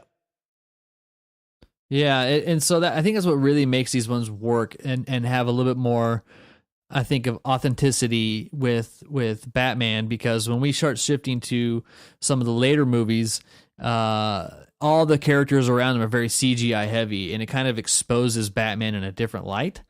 So because you're not really having like a Superman or the Justice League around him with all these bells and whistles, it's kind of nice just seeing, you know, Batman in his own element. Yeah. All right. Well, let's move on to the one I know Matt is most passionate about. So just before we head into The Dark Knight, I'm going to put a disclaimer out there for all our fans listening right now. This is the reason why Matt's here, guys, is, he's got some strong feelings on this movie, and he is entitled, and he entitled to them because there's a lot of accuracy in things that he says. Brian doesn't know what they are. And I'm not trying to set you up in any bad way, Matt, but ultimately, The Dark Knight Rises is just a tough movie to enjoy. I think it was, and I think it was just rushed. It was, yeah. So ultimately, though, I want to know. Tell me about it. How do you feel about The Dark Knight Rises? Well, it starts strong as shit. It starts really strong. It's got the moves. It's a little weird though that he took 8 years off. It was kind of a weird plot decision that he's been so beat up that he's like a decrepit old man and took 8 years off because they killed his girlfriend in the last one. Yeah, so that means he's been Batman for a few months and then went like, I'm done. Yeah, he's like, he's like gave up, right? Like that. No, yeah, this is just a fad. Yeah, it's not working out so good. Yeah, so the whole series of Batman Begins is 3 months, and then there's 6 months in between the two movies, and then The Dark Knight wraps up in like 2 months time, I believe. So yeah, and then he's done. He's been Batman like a year tops. And then I don't want to do it no more. And then they kill his girlfriend and he's like, oh, I'm done. I'm just done. You're fucking done. Why are you done? Okay, Remember when your parents got killed and then that's why you became Batman? Because every other iteration of him as a character, anytime like a Robin gets beat to death by a crowbar, like he gets dark and starts actually like crippling people, like smashing femurs so they'll never walk right again. Yeah, he starts compromising on his morals. Yeah, dude, there's some really cool comics where he's all addicted to painkillers. He's got a huge beard and he's just drinking nothing but Jameson, fucking people up. Like that's the Batman I want to see. I know. Yeah. And he's all big old gut hanging out. I thought they were gonna do that this time, and they fucking didn't. Like the whole time they flirted with it, but that was about it. Yeah, and then so him being a cripple like right away, I was like, what the fuck, dude? Like I understand it's like supposed to be more realistic and all that crime fight, and we'll tear you up, but the guy from Reno 911 with the short shorts is his doctor. Yeah, that's all you need to say. I know exactly what you're talking about. I forget his Lieutenant Dangle. Yes. Yeah. So Dangle's like, I've seen worse cartilage in knees, and he's like, oh yeah, that's cool. He's like, well, that's because you don't have any. And then and he just splits. He just walks out of the office like, that's it. There's no what's the game plan, coach? Well, it's even more fucked up because he goes, your knees are shot, your shoulders are garbage, and your liver and kidneys are fucked up. And I was like, well, that's from drinking. So they kind of allude to the boozing, which is good because I like a boozy Batman. Yeah, but he did it for 6 months, Bruce and then Wayne. he did it for 6 months, spent all this money, hung up the cowl, and then he just goes downhill. Like they didn't really tell that story. Yeah, it seems like they just wanted to get to like we want that type of Batman. Yeah, they didn't earn. Let's just get there. They didn't earn the jadedness with him by like there you go. Yeah, they didn't earn. He runs away from saving fucking Commissioner Gordon's family, and in the process, Two-Face dies, and then he's never Batman again for 8 years because they killed his girlfriend. It's like, come on. So I'm sitting there day one in the theater, like, what? What's going on? Yeah, this was in 2000. This came out in 2012, so it was 4 years after. Yeah. Yeah, and so that's interesting. So you've worn the bat suit for 9 months, then hang it up. Come on. Right. Yeah. So 3 trimesters. 3. Yeah. That's all it took you, dude. And that was it. And then trimesters. Yeah, that's all you did. And then he gets the amount of time it takes a woman to give birth. You were Batman, and that's it. And then he gets interested in coming back because Selena Kyle steals the family pearls, but then he finds out that she was actually after his fingerprints to sell them or whatever. Makes a magic knee brace that he could have figured out, and it's like let me test it out on this brick wall. Not only that, your foot's gonna hurt, right? Doesn't that hurt your foot, not your knee? But motherfucker, you had the same equipment for 8 years under your house. You wouldn't have thought to fix your fucking knee. You just sat there hurting for 8 years. Yeah, that's true. And then also the doctor mentioned that his shoulders are just as shot, and they just ignore that. So yeah. It's just I your agree. knees are blown. I gotta go. See you later. It did start strong, and then it went and just kind of fell flat. And the whole thing is it's filmed fucking awesome, but it looks great. It's very good. And they used a lot of really cool practical effects and miniatures. When when Bane meets the dumbest CIA team on the history of CIA teams, when they just don't even look at the fucking people they're bringing on the ship. Oh, on the plane. Oh, that's cool. You're just going to leave the bags over their heads. Yeah, so they got Littlefinger there. Fingers on there. Yeah. Yeah. That poor guy doesn't have a name anymore. That guy plays a character named Littlefinger on Game of Thrones. I think to me he's Mayor Carcetti from The Wire. But The Wire. That plane breaking apart and everything is actually a miniature. It was a cool scene. Yeah. And so it's a good way to start a movie. You mentioned that, and I don't know what it is, but I have a a subwoofer, a center channel, and a left and a right channel. I don't use the surrounds. And Bane's voice was mixed, like super loud left and right, but not strong in the center channel. It's hard to understand. I watched it 3 times since last broadcast. With you guys, just to really. It's hard to understand. It was actually, I actually understood him very well, almost too well, because everybody else was like super quiet. Did you put your ear right up to the speaker? You're like, okay. No, I wish I had a cup over here so I could do it. But the guys are talking, and then all of a sudden he's like, let's hear the Bane. So what do you think? And it's like super loud. It's mixed like shit. So like the CIA guy's screaming in the plane. He goes, "Who's the next one to fucking get shot?" And he's like, "Well, perhaps he's wondering why you would shoot a man."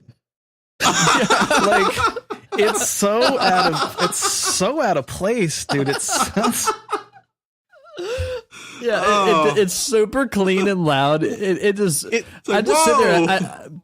I look at my wife and I'm like, is it just me or is he like way louder than he should be? He sounds like he's at a club with a full PA behind him every time he talks.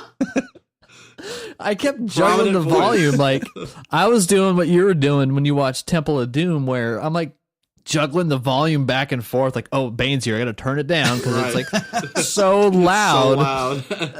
And then the guys are talking like, what are they saying? So I turn it up, and then he comes back. There's full on lines where I couldn't understand what the fuck he was saying. I watched it again today. I watched it. That's when you hit the SARP button on the television. No, so like I watched. That'll work. So I'm not a Spanish. I'm not a fan of this movie. I actually never bought it until you guys invited me to do this. And when I bought a copy of it, I made sure to go to a $5 bin at Walmart just so I can get the $5 DVD and wrestle it out of the bottom of the bin. Yeah, I mean, it's still well made. I'd be an asshole to say it's not. Like it's not phoned in. I think the story's phoned in, but not the actual production. Like they fucking worked their ass off. But so what's your biggest gripe with the, if you had to pick one big gripe, what's your big gripe about this movie? Batman being a little bitch to Alfred really fucking kills me. Yeah.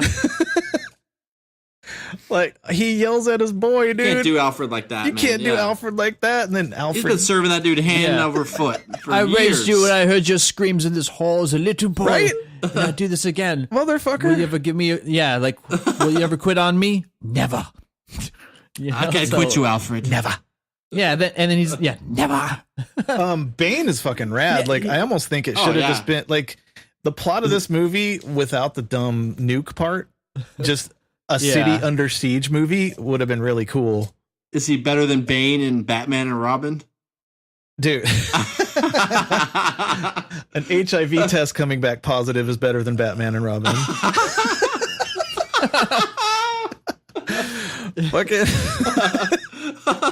It's like, well, I got HIV. Oh, Batman and Robin. God damn Batman it. and Robin's on.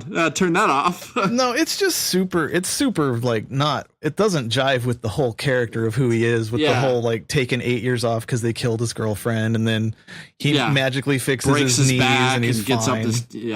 Right. Selena Kyle's cool. Her origin, they lean to her origin being from what I talked about last week of a little more horror-ish maybe, but yeah.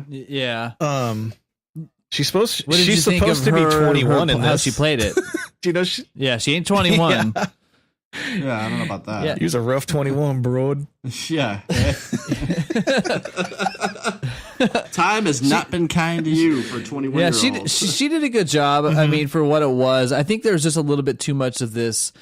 I want this race all disc type of thing. I'm like, get over it. Like, who gives a damn? That is the worst MacGuffin in like cinema history. It makes no sense.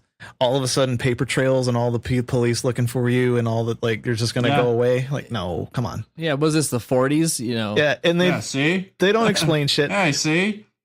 Another thing that drives me crazy is the stock exchange scene. All of it. Oh yeah, you like shoot everything up, but the computers still work.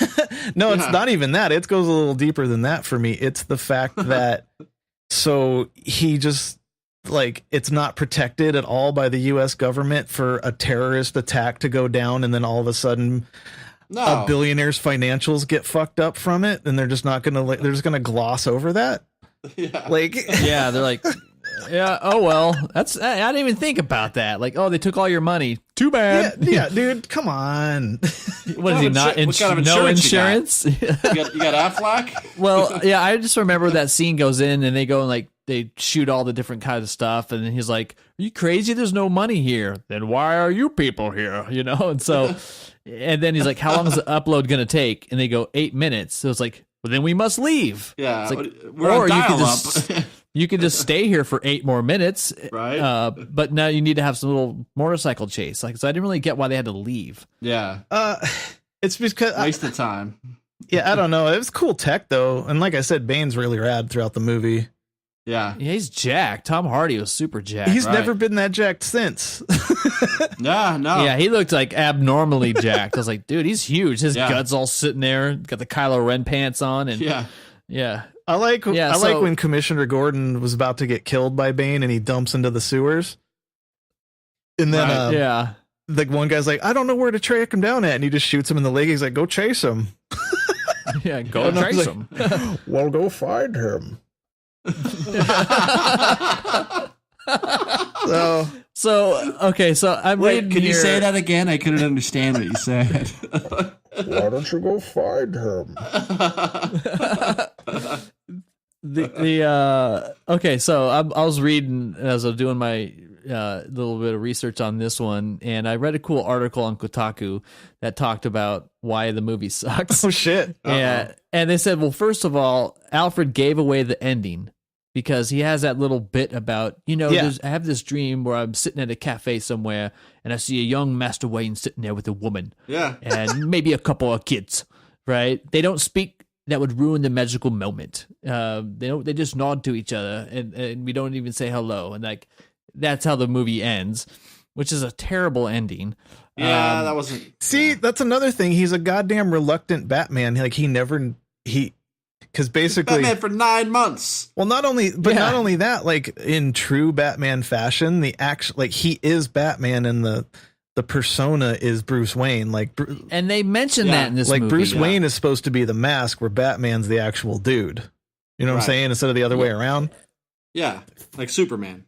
Yeah. Yeah. Wait, which was it? It was That's from Kill Bill.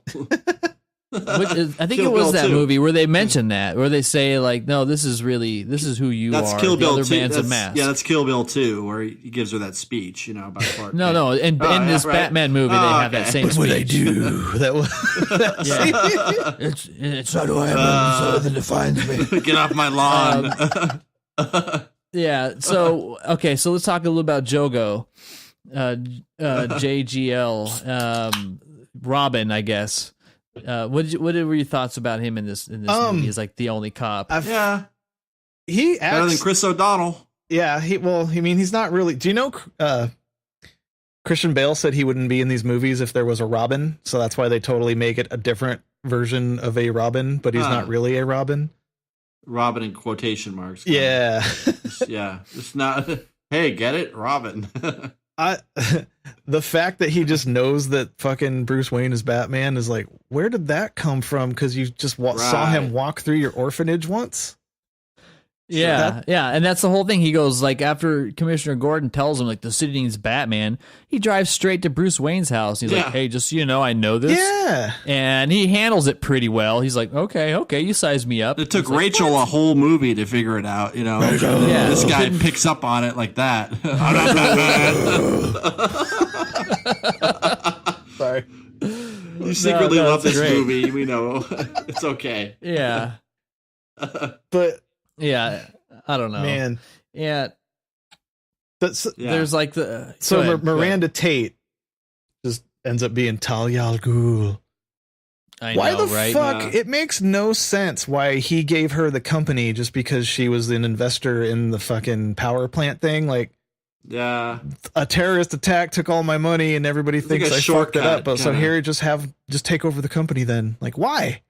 Well, that's what happens when your movie's so long and the story's like so involved. You know, it's just they could have made it a lot more. You know, that's what it is. I mean, they could have just simplified a lot of stuff in this movie. It's just Yeah. like, okay, come on, and it's a big corporate kind of thing. Yeah, Well, one of the things they call out in this article is it says, "Why do we fall?" to pad the movie by 20 minutes. And the first line says, "Oh my fucking God, just get out of the pit already." You know, so Yeah. the time travel aspect is like, where is this pit? It's clearly on the other side of the planet. And like what, in the Moroccan desert or something? Yeah. And then he crawls out, throws him the rope, and that's like less than a day before the bomb blows up. Yeah. He somehow flies back. It's actually gets in. 22 Yeah. days. Okay, so it was just like a weird timeline. I don't know. I just It takes it seemed a him. little convenient. It takes him 22 days to get back to Gotham. However, he does it without a cent to his name on the other side of the planet. he walks. Yeah. Right? Forrest Gump did it. Because I actually, like I said, I mean, I wanted to be very versed on this movie, so I was rewinding shit. I was like, okay, so he gets out right He did. here. So I cut to he the did some scene. Batman math. Yeah, I cut to the scene before that, and Lucia's like, "We got 22 days," and then Scribble. Okay, got it. 22. I did think the scene where, I mean, the little courthouse judgment room, that was pretty cool. That was like, cool. The whole set design, Yeah. that was pretty rad. a little production Brought thing back that's cool with the Cillian pit. Murphy. You know, everybody screaming the music as he's rising. That whatever that language Yeah. that shit is, that just equates to rise. Yeah. Gibberish. Yeah. Gibberish. No, it's Yeah. not gibberish. It actually is a Ah. language this time. Ah, But Hans Zimmer put out a message to fans saying, record you saying these lines in any way you can with your phone, if you have a studio, whatever. And people from all over the world sent him these files, and he mixed it into a giant group vocal of everybody doing that. and that's why he's one of the best composers around. I know, dude. That dude's You know, it's That's just, that's pretty cool. Yeah, that's way cool. It's just very innovative. You know. yeah. That dude. Like I said, that dude's my favorite. He's probably my favorite musician of like all time. Yeah. But Yes. It's me. So here's a couple more. This is from a website. I don't know what it is. Robin Wong. I don't know. Simply Robin was the story here. 10 reasons why it sucks. This movie Asian sucks. Batman. No, but Asian Batman. you can see we're already organically talking about him. The first Yeah. thing they say is Batman would never abandon Gotham for 8 years. Thank you. yeah, Number 2, Batman always stays on top of his health and never really neglects his well-being. nope. Yeah. So like they wouldn't let him, get all decrepit. He drinks and does pills, but he's working out in the morning like a motherfucker. couple of kales. Have some kale Batman shakes. Batman's the world's greatest detective and knows the strengths and weaknesses of his opponents even before going face to face with them. Yeah. And that was not the case with him going into battle with Bane, where he got tuned up rather quickly. Yeah, and Alfred even fucking warned him because Alfred was the world's greatest detective, and he's like, "Look at this guy fight, man. Look at him." And he goes, "Oh, you always Right. just do it." You're like, "Oh, come on." Yeah. You Yeah. all drunk. And then this other one says Alfred would never leave Bruce, no matter how difficult things got. But Yeah. Alfred split Bye. rather quickly. Bruce Wayne should have treated Alfred with more respect. Was another one. You don't Yeah. leave that old man crying that at the up, Sean. end saying he failed. Yeah, Yeah. dude. That's like Michael Caine's worst scene and like his whole resume that was was- that I fucking Yeah. left you. I shouldn't have left you. I failed you, I- Master Bruce. I kind of fast forwarded through that scene. I was like, come on, Michael. It was pretty bad. Yeah. It was like, and Too action. much. Too much. Number 7. How the hell did Batman survive a nuclear explosion? Right? And I rewound that a the few times He today. got under a desk. well, they mentioned autopilot, right? Oh, Yeah. dude, they beat autopilot into your fucking face the entire time ever since the Bat vehicle gets brought up. Yeah, because it says it even has Well, autopilot. or no, but something. it's broken, and only Bruce Wayne has the intellect to fix it because Lucius doesn't have enough time. So, did you fix that autopilot? Did you fix that Oh autopilot? yeah, Like, Lucius doesn't have time. they bring it up like 7 times. I'm like, I get it. The autopilot's going to be we get the fixed. Yeah. Because they say people are having a problem with Indiana Jones surviving it in a refrigerator, but no one has a problem with Batman on it. So that was just kind of the connection. The Batman memorial statue was a bit like stupid Yeah. that they had. for a guy that did 9 months of work, you know, like it's a Yeah, statue. number 9. It seems like after Rachel's death, Batman has forgotten about his own parents' brutal murder in front of his eyes when he was just a young boy. What did I say? And How did I That's start what I'm this? saying. I was like, Yeah.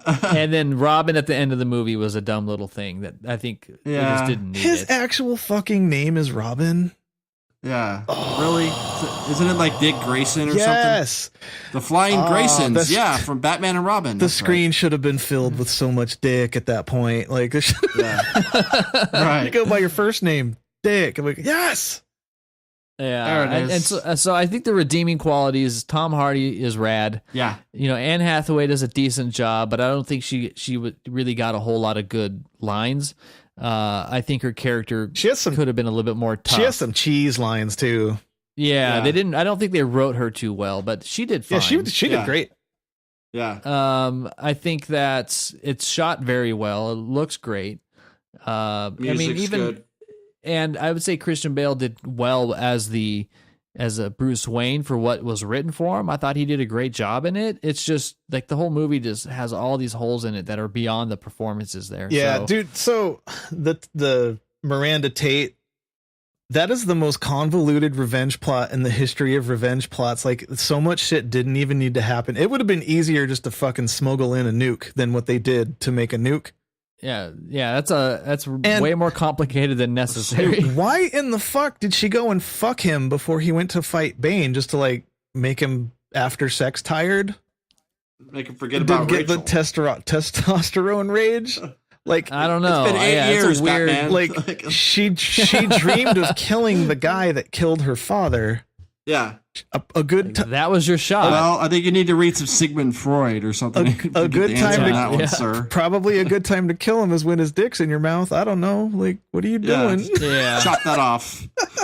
Get that bat dick, so- cut it right off. And then, like, okay, so they make a big deal about how this fusion reactor's the shit. It's free energy, whatever. And only a top scientist can make it a nuke. And that guy died, but he, spoiler alert, wasn't dead. But then he just turns it into a nuke in 10 fucking seconds. Yeah. Like, basically just Like pushes nothing. basically just pushes a button. Like, that's not expertise. And then it takes 5 months to blow up naturally. You have to keep a Yeah, it's city just- under siege without government involvement or other states coming to help with a small ass army of people. Yeah, like the army's there, and he's like, "Why should we trust you? Because if one person crosses this bridge, you're like, oh yeah, we got it, we're good, don't worry. Yeah. You know, no one's crossing." The first Like, attempt 4 of people guarding this bridge. Come on. the first attempt of them sending in like outside spec ops people is like when the bomb has a day left to blow up. Yeah. I know. And it's like they had the little president on TV, like, we don't negotiate with terrorists. So they're like, bye, New York. Just have I don't know. have it. But All yours. Lieutenant Murtaugh gets stuck in a toilet, and the bomb squad's there in like 10 seconds. Dude, and Like, but Batman, Gotham's gonna wait around. Unfortunately, I mean, And so it's also a giant waste of Commissioner Gordon. He just gets hurt and then he's in the bed for fucking ever. Like, he's such Yeah. a good actor and he did so much rad stuff in the previous movies. And then they bedrid him for the whole movie. an Oscar-winning actor. And then they fuck up and Yeah. he's the one that calls the order to put 3,000 plus cops, the entirety of the Gotham PD underground at the same time. He was in bed for a while. And they had the whole you're the one who hit Harvey Dent. and that's why there's all these people in prison that shouldn't be there because of the Harvey Dent Act. Bringing that up. They didn't need to. The way they treated that character was just a little sacrilegious. Yeah, like, why are you bringing up old shit? Well, everybody that's in fucking prison actually deserved to be there, and it took a shitty thing to do it, but right. Nobody That's how it that's goes. innocent was in the prison for it. Yeah. Well, this was the last one that Nolan did. He was kind of over it. I know that he just wanted to kind of get it on and move on. I think he was just tired and had to resolve this one. So Didn't his wife call him there's out some- on that? Yeah, she did. That was the one where she was just kind of saying like he was just super toasty by the time they got through it. So there's probably missed opportunities to tighten it up and clean it up. Ouch. Yeah, I know. But hey, there it is. The Dark Knight Rises. Hey! Hey. Speak of the devil and he shall appear. Let's do that for the rest of the podcast, please. What's another quote? Yeah. I'm necessary evil. Yeah. You now have my permission to die. Calm down, doctor. Now is not the time for fear. That comes later. Stupid. All right. It's great though. You can do that all day. Please do. All right. So let's move on to Batman versus Superman. All right. So Batman versus Superman. This is another one. This movie came out in Dawn of Justice 2016. So not too long ago. 2.5 hour flick. Zack Snyder's follow up to Man of Steel. So before we talk about Batman versus Superman, it's important to talk about, I think, Man of Steel just a little bit. Yes. Zack Snyder and his whole introduction setting it up. So, I mean, I liked Man of Steel. I thought it was a good take on, probably the best take on Superman that had a lot of authenticity to it. Mm-hmm. It actually made him interesting because Superman, for me, growing up, was kind of lame because he was so powerful. It's like, where's the stress? Like, he'll just deal with it. Yeah, that's do true. anything. That's true. Yeah, I liked how they humanized him a little bit, and I kind of liked the alien aspect, which I don't really feel like was ever treated too well in the previous attempts at Superman. No, it was treated cheesy as Like, fuck. remember that one that came out with Kevin Spacey as Lex Luthor? Oh, yeah. Remember that? That was a terrible one. Brandon Rouse. Is that his name? Yeah, It's yeah. just a Yeah. What goddamn happened to him? insurance real estate scam. Like, come on. Yeah. I know. Great. Can I But go no, now? I enjoyed this one. And so I think once they kind of have him established, how exactly do they transition into Batman versus Superman, where Batman was absent for the things that were going on, and this is also the first time we see Ben Affleck as Batman. So since this is a Batman themed episode, Matt, maybe you can help me fill in the blanks. How did they introduce Batman in this one, and why he kind of started crossing paths with Superman? So it's go back to Man of Steel in the last giant fight when he's flying all over Metropolis with Zod. And Zack Snyder did this shot for shot. You can actually play the two movies overlapping, and every cut and angle is the same, is identical. It's really cool. So as Superman and Zod are fighting, flying through skyscrapers, cutting them in half with the laser eyes and shit, Bruce Wayne is driving to one of his skyscrapers that he has in Metropolis to help his employees. So Oh, that's right. So that's how it kind of starts. Like, he knew of him, but it's like, he wasn't in the public eye a lot until that fight. It was like a lot of like Area 51 secret ops kind of stuff with Okay, that's true. most of Man of Steel until it went all public in that fight Yeah. with the World Engine fucking. So that's when that Wayne Tower collapsed and he's all running into the dust. Yeah, he's driving that Yeah. car like fucking all badass and fucking. Yeah, it's but somebody on YouTube actually made this cut of the end of Man of Steel and the beginning of Batman v Superman, and it shows exactly perfectly like when a plane smashed into a building, it could cut to the newer movie, and it shows it hit there and shows what happens on the ground level afterwards, where it never even dealt with that in the previous movie. So it's pretty well thought out. I like Zack Snyder a lot, like especially ever since The Watchmen. Like, oh yeah, he's got his own style, and I appreciate that. Yeah. So okay, so then it kind of starts the story off, but I mean, let's just get it out of the way. What did you think of Ben Affleck? When he was cast, I was like, oh no, here we go. here we go. I'm not wearing fucking hockey pads. Like, no. Yeah. But he ended up being my favorite cinematic Batman to date. Yeah. Oh, okay. What do you think, Ryan? I like him. You know, I felt the same way Matt did. I mean, it's just like, oh, here we go. And then, you know, it's kind of understated the way he plays it. It's not like he usually plays a lot of his roles. He definitely has the look, though. I think more than he does. than anybody else. He has that, like his face is. I don't want to like slam him or anything, but he has like that comic book kind of jaw. It's got that fucking chin. Prominent, that Boston jaw. You know, so it works for him. You know, he looks good for this role. He looks good in the fucking cowl. Oh yeah, yeah. It's a good look. Yeah, I definitely like would agree that he definitely is probably the most authentic to like the Batman I enjoy the most from the comics and stuff. A little older, a little bit more grizzled. Seems to have a lot of mileage under his belt. 25. I think it's 20 or 25 years. I'm not 100%. No, it's no less than 20 years under his belt. Fucking doing work in Gotham. Yeah. So and they do a good job of kind of introducing that mythos of Batman and the use of his gadgets and stuff. I think the only thing that I get hung up on is a couple of the, you know, this is like a kind of a killer Batman. Am I wrong there? Is he somebody who would kill? Seems like it. At this point in his career, it's part of it where he's so jaded he lost some of his ethic.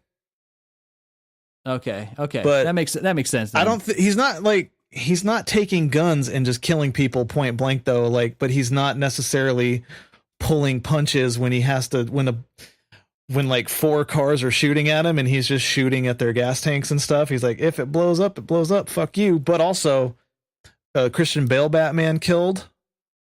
Yeah, he killed like 11 of the fucking monks in that tower in Batman Begins when he blows it up. You got right off to it. Yeah. He didn't save Ra's al Ghul. He let him die, which is, you know, it's kind of same difference. Yeah, that's true. They tried to even demonstrate that he wasn't a killer, but like you just killed everybody though, dude. Yeah. Michael Keaton shoved a bomb in that clown's fucking belt and kicked him in the sewer. Yeah. So all of them have killed except for Adam West, I think. So it didn't really bother me, but plus at this, like I said, the story that Snyder was putting together with this, in the comics, this is the one I was mentioning before. This is the Batman that cripples. Like he'll maim you and make you walk fucked up the rest of your goddamn life. Put you in a wheelchair. Life. Yeah. Thanks, Batman. Yeah, like Robins have been killed and all kinds of shit at this point in his life. Thanks, Batman. They even show one of the old suits, right? What was that? Yeah. They even show an old Robin suit, don't they? Yeah, with the Joker's writing on it says the joke's on you. Yeah, that's cool. Yeah, and then I mean, this movie, it was kind of mixed. It didn't favor well from a critic's point of view, but I think a lot of good true fans, you know, enjoyed it. I mean, it was a huge budget, like $250 million budget on this flick. Mm-hmm. It only grossed about $330 million USA, but worldwide did 873. Yeah, so it was very, very successful in regards to the franchise and stuff. How did you feel, about the villains and things in this one with Eisenberg and that whole connection? I mean, he was Lex Luthor. So I keep seeing like Mark Zuckerberg as like Lex Luthor. Yeah.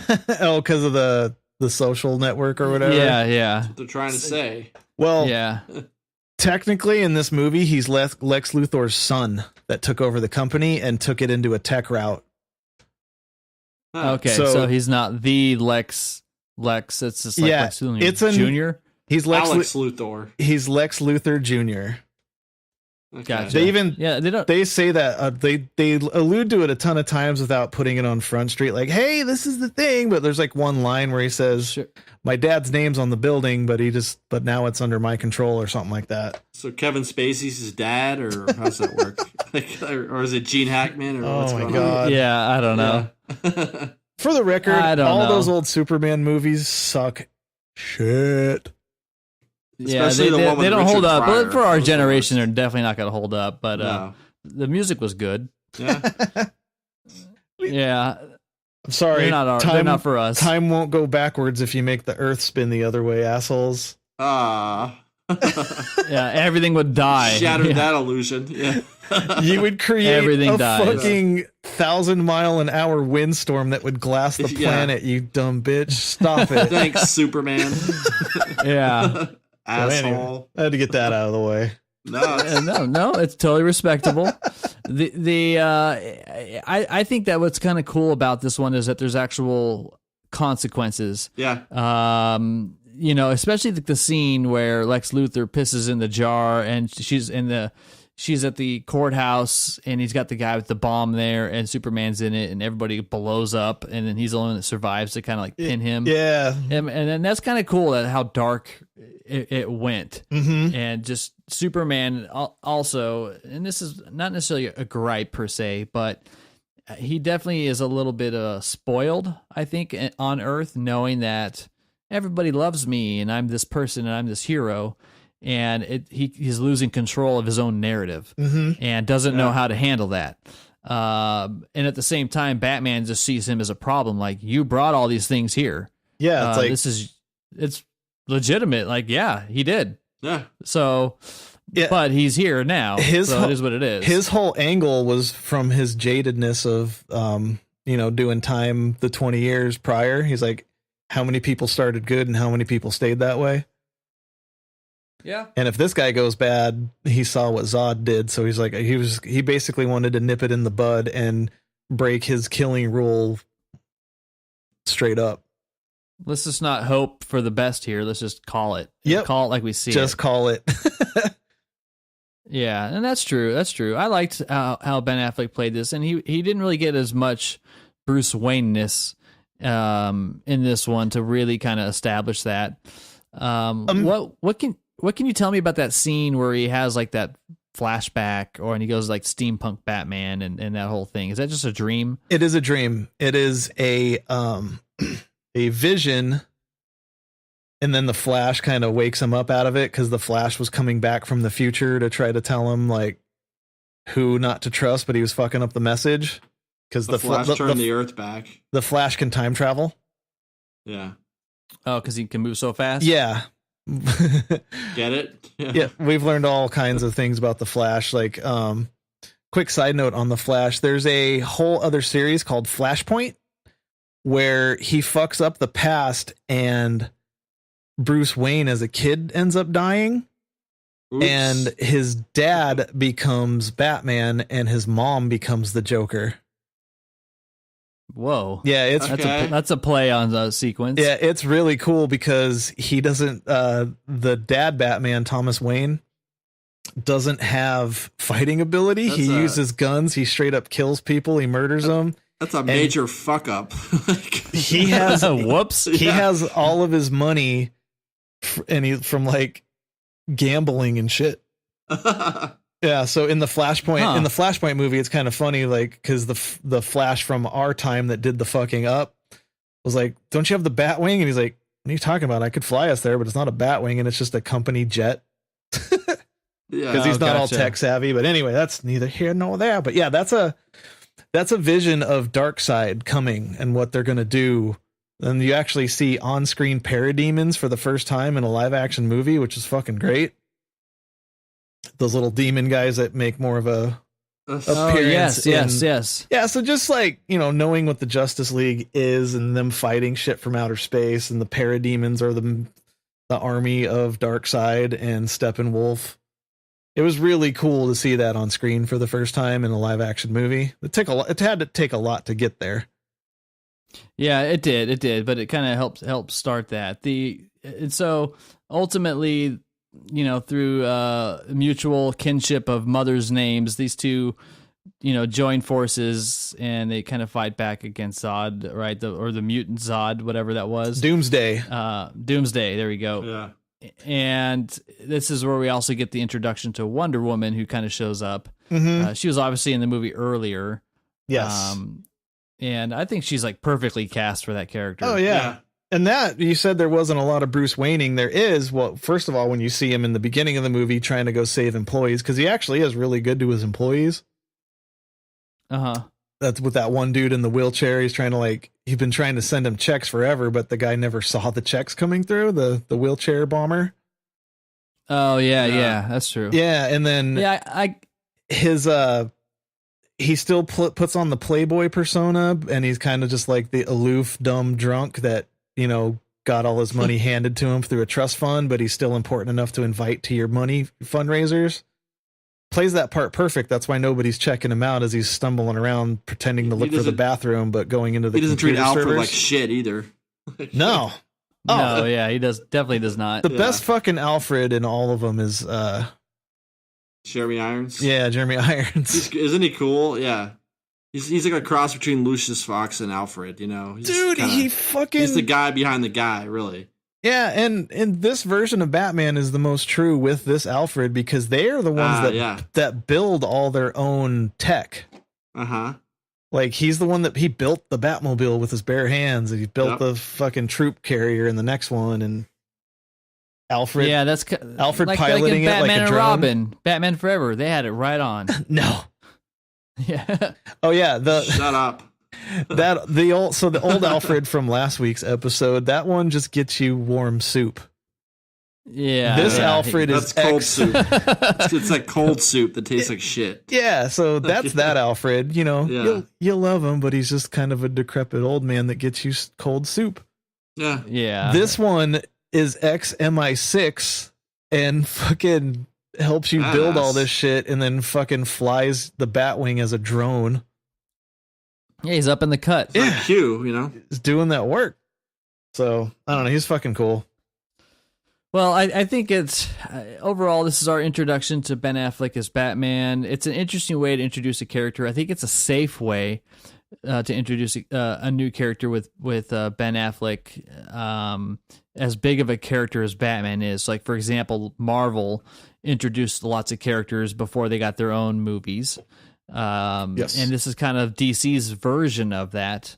But clearly it's like a 50-50 kind of movie where there's still enough Batman within here. I think there's some really cool Batman scenes where he's like in the warehouse and he's tuning everybody up. It's like, that's a very authentic type of Batman to me. Yeah. I like that he's using his gadgets and he's relying on those. And I actually remember when I saw this in the theater, it's probably one of the first times where you really got to see how smart Batman is. Mm-hmm. Yeah. Christian Bale did not display genius ever. No. He didn't. He was just a Right. playboy the whole time. And Michael Keaton, I don't recall him ever having any of those moments where you saw like what made him more than just a guy in a suit. He read newspaper clippings to trap Yeah. the Joker. Like like the whole cool. sign. So the way that he went about figuring out how to take down Superman, it's like about time someone kind of got it right with what makes Batman Batman. They is give him that some kind of credit. stuff. Yeah, that's why we like Batman, and that's kind of why I said the first episode. We like him showed- because he's a human being with some ingenuity, and he uses that instead of having some superpower. It showed prep Yeah. time. It did. He had to Put do the his work in. research. He had to break in and steal the kryptonite. He had to make the weapons. He had to set the stage. He knew where he had to lure him. Hey, he had but this whole thing worked out. Those newspaper clippings took some time too, though. God damn it. Yeah. That's not Yeah, easy work. Now, tell me a little bit about the bat armor. Is this it was a surprise to me. I don't remember him wearing armor, but I kind of do. Where have you seen like bat armor before? In The Dark Knight Returns, which is where this is basically pulled from. It's the 1986 graphic novel, and then they animated it later. So good. I'll actually send you a picture right now through Discord of the scene from the anime right now. You should be able to see it right now. Yep. Yeah. So they actually recreated the armor basically almost identical. It's all buff. Yeah. That's great. Yeah, that's cool. Snyder did some shot for shot shit with panels of that of the animate or the graphic novel too. Like this is the iconic picture of him jumping in during the lightning storm. Oh yeah, there you go. Yeah. So you can upload these on your site or whatever to show if people care. Yeah. So this movie ends essentially with Superman taking one for the team, right, and kind of getting redemption with Doomsday putting the thing through him, and everybody's sad, and then that kind of sets it up, right, as we move into Suicide Squad. I think is the next one that kind of comes along on the timeline. Yeah, basically, Suicide Squad is the government's answer to Superman being dead. They have people locked up that have special powers, and they put the I forget what 80s movie it is, but they put the necklaces on them that'll blow their head up or whatever if they fuck up. Oh, what was that movie? Yeah, I don't remember, but was it Running Man with Arnold Schwarzenegger? Yep, that's the one. Right? Is it? Yep, Yeah. you're right. All right, there we go. The Coors Light has failed me. I should have known that. Yeah. Get to the chopper. You failed us. Run. But legit, yeah, so the government's scared as shit that Superman's dead, and they know some bigger shit's coming down the line, so that's why the Suicide Squad exists. Yeah, and I watched that one actually probably like a month ago. Yeah. I don't know why. I just kind of avoided it. It was pretty entertaining. I actually thought it wasn't too bad. It's not supposed to be taken seriously. Like, I know it's a dumb thing to say, like, well, you have to know where it comes from, but It seemed a lot more playful. it is playful. It's A lot of humor. Yeah. Yeah, it's kind of edited like a music video for a lot of it. Yeah. That's what I think. That's what I was saying about it. Like, it's just like a great soundtrack, but it's just like song after song after song. You know? Yeah, there's some Montage. there's some songs on that my wife was shazamming like in the theater whenever we watched it. Like, what's this? Yeah. Yeah, it's a fun movie. It's not supposed to be taken seriously. It's all the fucking villains, for fuck's sake. But yeah, you see a little bit of Batman saving Harley Quinn from drowning Yeah. as he's riding on the Joker's Lamborghini. That's true. That's true. And so that's because Batman's basically in it briefly, rounding up all the people. And then he's kind of out. So he has a little bit of a role, which I didn't know, and so it was kind of a nice surprise. Like, oh well, what do you know? It kind of makes sense. I knew because like some production stills leaked out because I'm dumb and I researched this stuff. But like it showed him riding on the top of the Lamborghini, and like it showed Ben Affleck with like like a fucking giant jacket with his glasses on, trying to not be seen on set. Yeah, right. Yeah, like some of those football uniforms they wear when it's freezing outside. Yeah, Look like Joe Namath with a big fur coat on. Yeah, right. Buddy. A lot of people don't like that version of the Joker, but I actually dug it because it's kind of borrowed from the Yakuza Joker from one of the comics, where it's all tattooed. Okay. But, Yakuza. yeah. There's a Yakuza Joker that has just fully tattooed. He just wears like That's a deep cut there. yeah. He's the regular Joker, but he does some gangster shit. It's the more gangster Joker. Yeah. Because like the Joker from the Dark Knight movie with Heath Ledger, he wasn't a gangster. He's just a psychopath that like fucks a renegade. with. Yeah. But I gotcha. this is like mob boss Joker, which is one of his previous iterations. But Tony Soprano. the whole reason he has grills and fucking shitty tattoos is on purpose, because apparently in the lore that's not in any of the movies, when he kills the Joker, or when he kills Robin, Batman snaps and beats the fuck out of him and knocks out all of his teeth. Nice. And scars him and gives him like brain damage. Cripple Batman. Yeah, jaded cripple Batman. Yeah. And so he heals in prison, gets his fake teeth and all those prison tattoos all over him. Oh, So- that's kind of interesting. They Yeah. at least kind of put a nod towards that. Well, they'd make these fucking movies if people would calm down on the internet. Because yeah, that's not going to happen. they're getting Warner Brothers to like fucking just not have they're just not letting the directors do what needs to be done, and they're stepping in. The suits are stepping in. They need to ignore what Marvel's doing and know that DC is just a different breed. It's a different type of fan. Just like the comics have been. The comics have back a always lot. been different.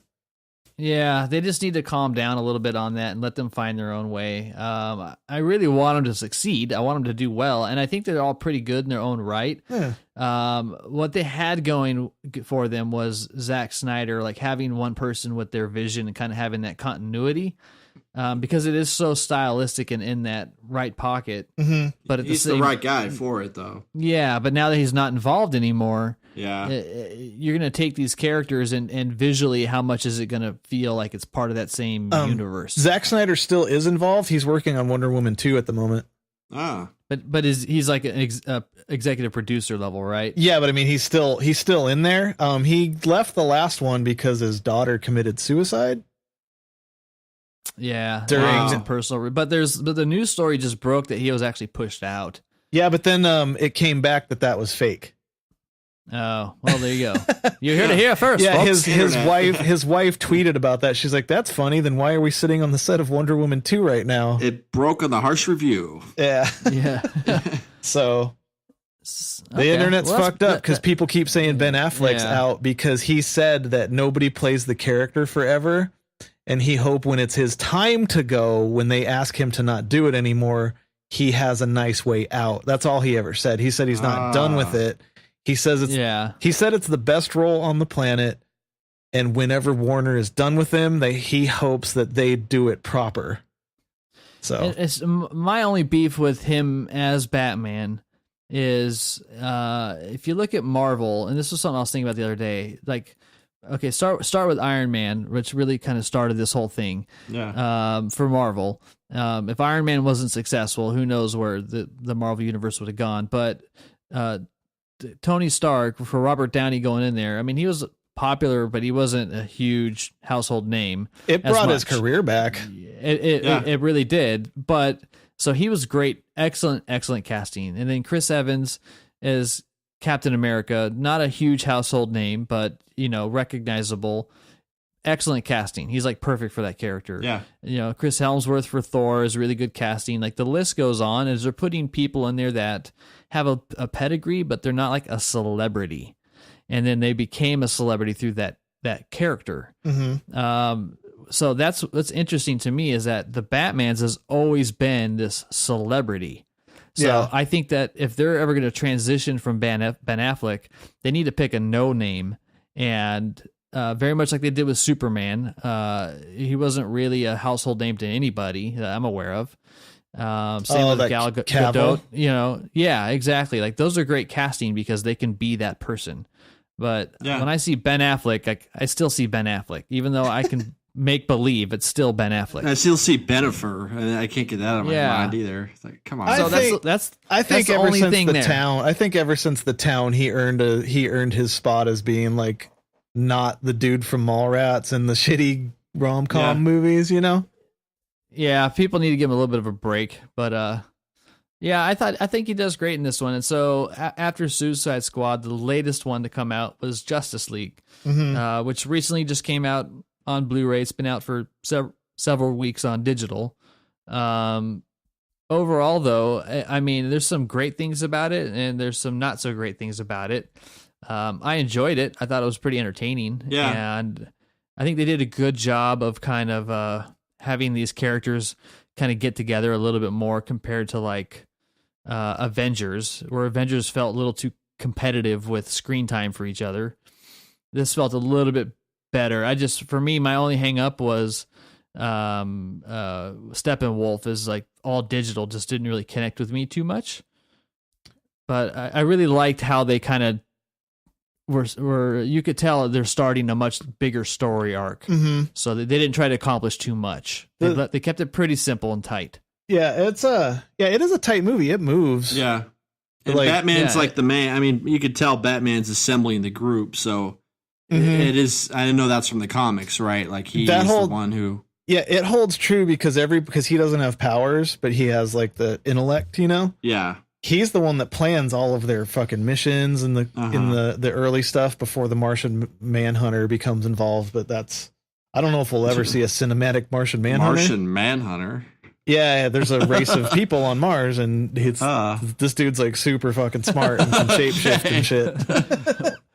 Well, yeah, because it starts off with really Superman's dead, and so that's kind of why Bruce Wayne is putting together the Justice League, right?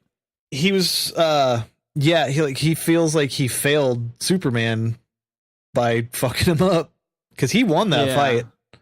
Yeah, he did. He did. He won that fight. He tuned him up, and in a fit of rage, everybody makes fun of the Martha thing, but they didn't change any names. Both their fucking mothers are named Martha.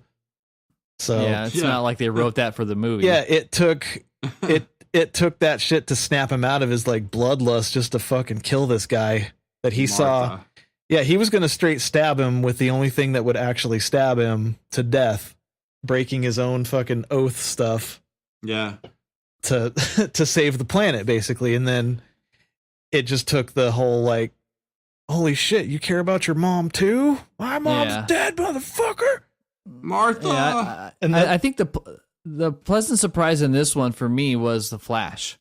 Yeah. I like he that. was great. He's great. Funny. Ezra Miller. Yeah, he's really Very good. funny. Yeah, he's great. Jason Momoa as Aquaman, I felt was a little underdeveloped, but I like the approach they're taking Good with casting on that one. They needed to fix Aquaman for the screen though, because he's kind of lame, but not in the movies. He's actually cool now. Yeah, I mean, you see him in the cartoon and stuff. He's got like the little tights and he's got his whole getup. That's like I think you have him confused with Submariner. No, probably. Submariner looks like Spock, kind of. Yeah. Okay. His there you hair's go. all Good slick call. back, and I remember I used to have a Submariner number 2, and I thought it was badass. I remember that. I don't know what it's worth, but it's Submariner number 2. The first one was so good they had to make another one. Yeah, I'm not gonna read it, but and so I also remember, and I know Ryan definitely remembers this, like the death of Superman in the comics was a big deal in the 90s. Oh yeah. And the way that they did the packaging on the comics, and it was like the white cover at the funeral, and there's all these cool things about it. Wasn't Superman like in a black getup when he came back to life? He was supposed to be black in this movie until Joss Whedon stepped in. Thanks, okay, because that would have been rad if they like stayed true to that. And I remember I'm like going, I don't remember it being like this, but there's a scene that was cut that's on the extra thing. When he resurrects and he flies back to the farm after Batman's plan B of having Lois Lane come out there to snap him out of his fucking Pet Cemetery rage. Yeah. So after he flies to the farm and says this shit to his mom, he flies back to his fortress, his ship, and more suits open up, and he's supposed to grab his black and silver suit. Henry Cavill, even on his Instagram or whatever, had a picture of like the suit up close. It was black with silver trim. Gotcha. Joss Whedon fucked it up. Yeah. Thanks, Joss. Way to go. So I mean, this movie and the last one didn't really favor, at least on a critic scale. I think Justice League did better critically. I think it did. It did a little bit better. It's like a 6.8, whereas the last one did like 6.2. But I mean, what are people's complaints? What's some of the beef about these movies? The people that I know that don't like it just say the story's shitty and there was no story. I'm like, what are you talking about? I don't know what their expectations are. It's all set up, that's what they're going for. Yeah, it's fucking Steppenwolf is the fucking like, I think he's the fucking nephew of Darkseid, and he's coming to Earth to claim his shit. Yeah. Steppenwolf is the scout that goes and has done this to other planets for fucking ever. Like, it's just, I don't know. That's a story. Right? I mean, and he forms the team. I know he moved it like way fast. They moved it along way faster than like Marvel did, but I also, I don't think they did a bad job at it. I enjoyed it the whole time in the theater. Yeah. They kept a good pace, and they were able to work in Wonder Woman pretty well. I felt that the what's the last character's name? Cyborg was probably the most underdeveloped one of the group. Yeah. It was the least interesting, I guess. Well, he's supposed to get his own movie. His dad is Major Dyson. right? Yeah, for T2. Yeah, he's the dude at T2 that's helping them get out when It's he's like all pushing the fucked up and button he's and like, breathing heavy and shit. Yeah. Took a minute, hush on. You're like, yeah, that is. No, Major Dyson. Yeah. Yeah. fucking pass out. It's Major Dyson. Yeah. You hear your forehead bounce off your desk. Yeah, I don't know. Like, I've watched a lot of the cartoons of the Justice League and some of the animes, and like, the fucking story just seems right on par with all the other shit. Like, especially like they finally get down to the enemy stronghold at the end, and there's like a giant dome, and everybody sees that Batman's like powerless, but fucking Martian in there, Manhunter. he's in there fucking shit up with his fucking tech. Like, he just flies the ship in there with like no concern for himself, just concern for the team. Yeah, I mean it is pretty interesting because you can kind of see where his weakness was. It's like, where's his place going to be in all of this? Yep. And he's still found a way to get involved. Yeah, to where he earned all of the people that have super strong strength. He earned their respect to allow him to lead them. Yeah, I think one of the most clever moments that kind of helps them show some character development, which a lot of movies overlook, the little things, is where they're all like in, I don't know if it's Bruce Wayne's pad or wherever they're at, and they're like kind of scheming for the first time, and the Aquaman's like roaming around and he like pockets something he finds on the table. Yeah. You know, Clapped just out. like. Yeah, just little things like that where he's like, I'm going to take this, Yeah. playing it off. Like, I thought it was kind of funny. There's a lot of little clever things in the movie. I'm curious to see where they take some of these characters. They can go a lot of different directions. Like, obviously Wonder Woman's going to kill it in Wonder Woman 2. There's no doubt about that. Yeah. I don't know where they're going to be taking the Superman franchise. I don't know if we're going to get a standalone Batman movie. It starts filming in 2019. Okay. But I don't know if it's going to they're- be, it might be a standalone by itself outside of all this too. Oh, gotcha. Yeah, Or I know they're they want to just- do an Aquaman movie. Or they're just Um, trolling everybody just because everybody Yeah. talks shit the whole time. They might just be like, yeah, we're doing this. Fuck you guys. And then it's just going to be the full on Batman movie Yeah. everybody We're wanted. doing Submariner. Usually the loudest people are the minority. Yeah. Because the people that really enjoy it don't go on and go, oh my God, it was amazing. You're like, yeah, it's exactly what I want. You enjoy it. You're not compelled to go and express your opinion. But if you don't like something or you just want to hate, go for it. Dude, but how cool was the 1,000 years prior when Steppenwolf's army is on Earth and the previous league of fucking the humans are fighting with the fucking Amazons and the Olympians and all that, and then you see a Green Lantern out there fucking shit up. You're like, God damn it, this movie's cool. Like, Yeah. There's a lot of potential. I wish they just maybe it should have been longer. It's just right on the nose, 2 hours. It should have been longer. They cut a lot when Whedon jumped on. That's why they want that Snyder cut. There's a full scene with only Alfred and Superman where Superman flies to the Batcave or whatever, and Alfred gives him like the whole spiel of like how Batman feels from fucking him up and not trusting him right away, and like all there's so much cut out, but I still like that. That's a shame.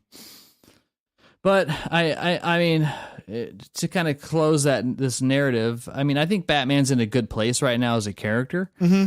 I think they kind of really found what they want to do with it. Personally, I think I still believe that he's the most interesting and the best superhero out of all of them. Although Marvel is doing some pretty cool things to kind of make it more intriguing. I used to be really into the X-Men, and that one's kind of had its ups and downs. But there's not really been a single character to where like, yeah, it doesn't matter. Like, I'm going to give it a shot. Mm-hmm. And so I'm curious to see how they take it, and I'm curious to see where it goes. But I think it's in a good place right now. Yeah, I hope the internet dumbasses don't fuck it up and have push Affleck out for some reason, because he's dead on to the fucking Frank Miller version of Batman, which is the best version of Batman. Yeah. Mm-hmm.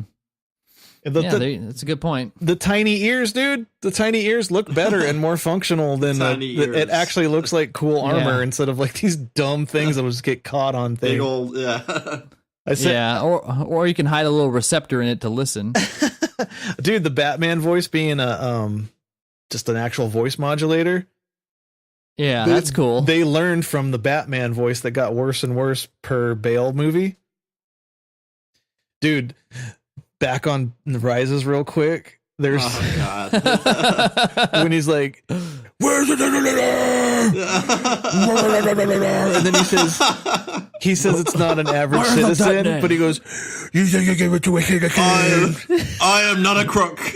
God damn. Mixing Batman. The modulator's so cool. It just leads to like him actually using fucking tech that he built himself. It shows Alfred working on the voice modulator in the first movie. Yeah, I know. It's a good way God because damn it. that's funny though. Is like George Clooney. Like I understand why you need a Batman voice because George Clooney was like, "Hey, I'm Batman, guys," and like didn't hide it at all. And it was like, yeah, you got to do motherfucker. You got to do something about it, buddy.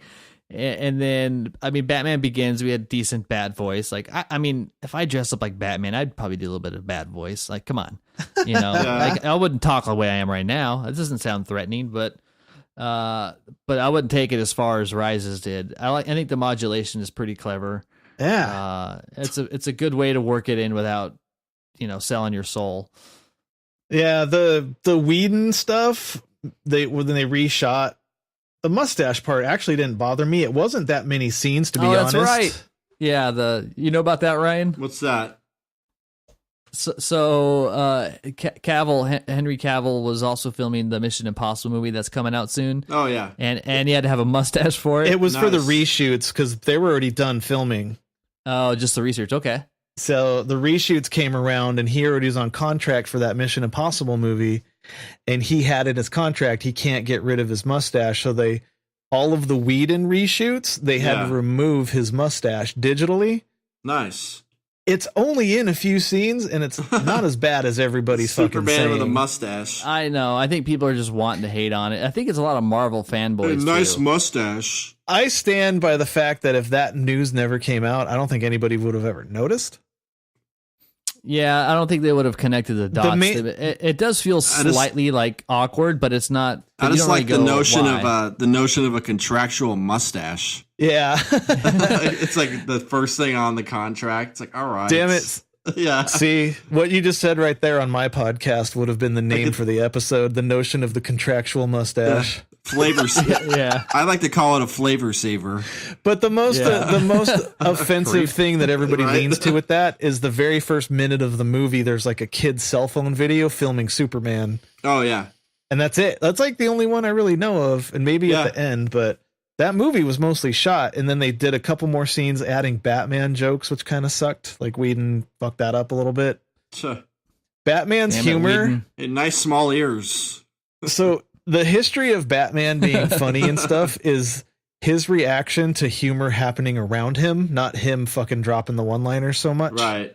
Like the fucking credit card bullshit. Why you gotta hurt me and keep bringing it Sorry, up? man. Yeah, I know. I'm sorry.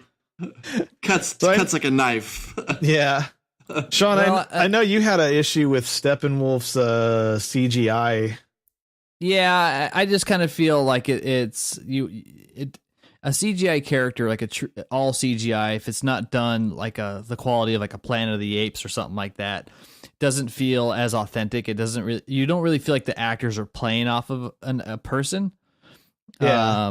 So it just didn't feel like it's threatening and things like that. Yeah, I don't know. It just didn't connect with me. So I'm curious if that was a Whedon choice too, because in the Ultimate Edition of Batman v Superman, you see Steppenwolf straight up in the remember how the Kryptonian ship has that like digital map and it like forms shapes with like the gray stuff? Yeah. He looks fucking different. So I'll send this real quick. That's how he looks in the comics, and then the right is how he looked on the ship talking to Lex at the end about the mother boxes. It's like, I think it's a post-credit scene. Oh, gotcha. But oh no. Yeah. I lost my Discord. Where'd it go? We hear you. I know. Yeah. You got locked out. Oh, you lost the application? Sorry for the edit. Yeah, don't worry about it. Where'd it go? Why is it not pinned to my shit? There it is. God You'll damn. find it. Pin to taskbar. Done. All right, 3, 2, 1. Okay.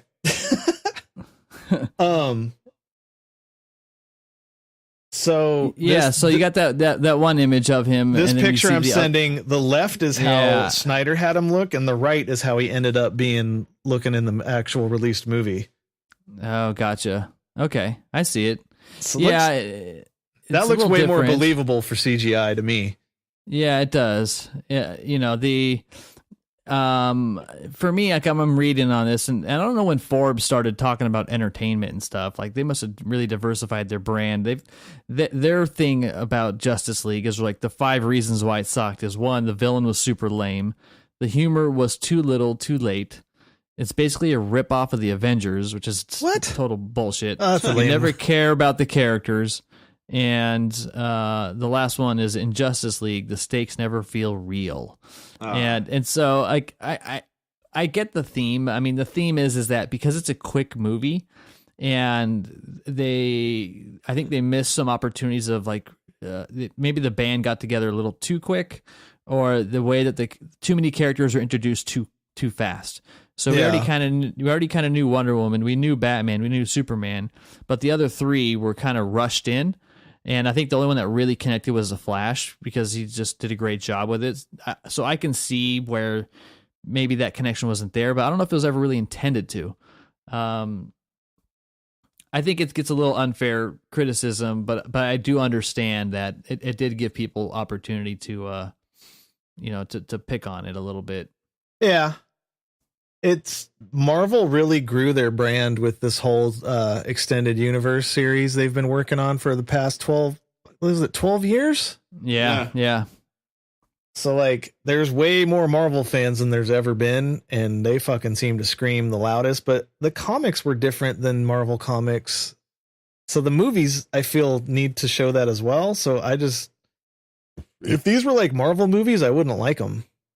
To be honest. No, I agree. It's a good point. It needs to have its own voice, and it needs to kind of figure that out and not compare itself. I mean, you look at what Iron Man did, and even like we're not really counting the X-Men stuff because that was kind of pre-Disney Marvel, that new Marvel era.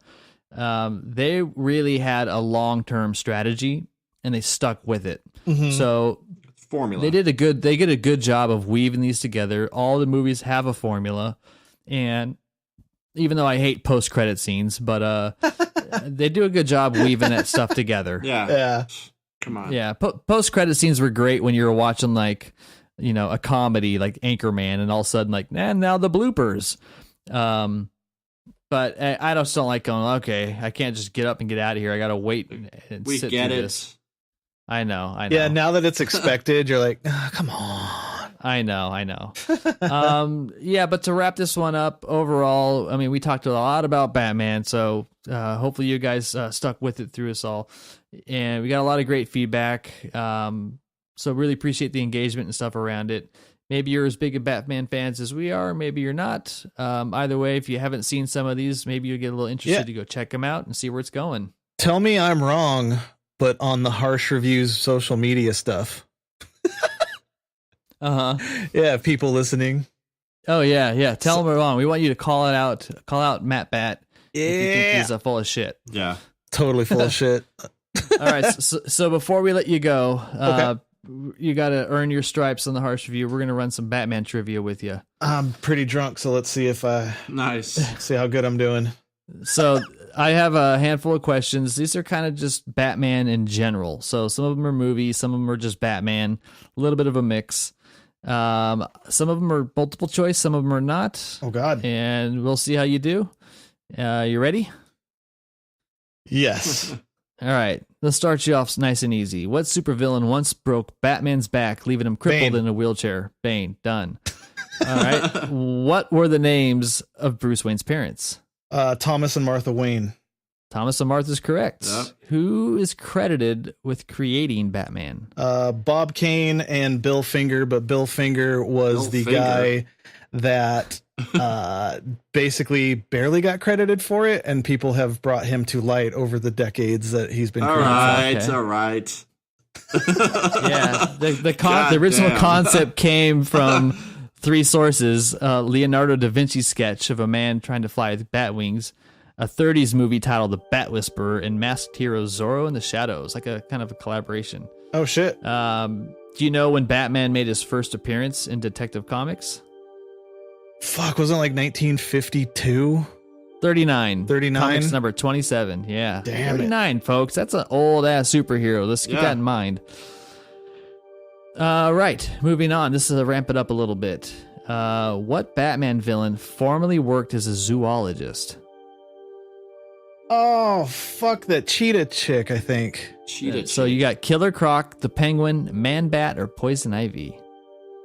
Poison Ivy? It's Man-Bat. Man-Bat? I'm like, who? Man-Bat. No hyphen. Oh, the What? last thing I had with the man bats in them, they were just mutants that somebody was making. Oh, okay. Oh, that's right. I got I'm one. dumb. I remember now. God damn it. Retroactive knowledge. What year was the character of Robin first introduced? 1940, 50, 70, or 60? The 51? 40. 40. Oh, so Yeah, he got in there quick, huh? Yeah, Yeah. Detective Comics number 38. Ah, All right, so let's see. That one might be a little. So the original Batgirl was related to what familiar Batman character? Is it the Joker, Alfred, Commissioner Gordon, or Batwoman? It's Barbara Gordon, Commissioner Gordon's daughter. This one says Batwoman. Batwoman? The original Batgirl. Yeah. That's what it says. A later version was the daughter of Commissioner Gordon. Oh, yeah, I because I know. know- That's a little trick question because there. I know Batwoman nowadays is a lesbian. nice. She uses guns and eats the box. Then Nice. All right, so here's a tougher one for you. Which of these Bat villains was introduced first? The Penguin, the Riddler, Mr. Freeze, or Catwoman? Mr. Freeze. Catwoman. Catwoman is correct. Freeze in hell, Batman. Yeah. Yeah. All right, here's another challenging one. What was Alfred the Butler's original family name? Was it Wyndham, Chatsworth, Pennyworth, or Beagle? Pennyworth. I have Beagle, 1943. Oh man, I'm getting fucked on like the Yeah. the pre-World War It II stuff. no. Yeah, it says it Sorry. has since been changed to Pennyworth, which you're correct. Yeah. So some of those are old. Let's see if we can get something a little more. I got one. I got one for you. contemporary. What Hit him. was Bat-Hound's name? Oh, Bert, Bat-Hound. Lucky, Champ, or Ace? Ace. Ryan's on the same one I am. Yeah, I know. I just noticed that. I heard a ding, ding, Yep. ding. I got it. Good job, Bat-Hound. Yeah. Bat-Hound. Yeah, Ace is the shit, dude. Because I'm a dog person. Right. Yeah. Ace. Who killed Jason Todd, the second Robin? The Joker Yes, the Joker. beats him to death with a crowbar. Nice. Yes, he does. All right, let's hit you with what Batman villain was murdered and thrown into Slaughter Swamp? Is it Copperhead, Solomon Grundy, Onyx, or Jack Napes? Jack. Well, Napes. what was that? Thrown into what? Into Slaughter Swamp. Solomon Grundy. Yes, Solomon Yeah, Grundy. Grundy. Boom. I don't know any of those people. I'm like, who? Grundy's kind of like a broke ass Hulk.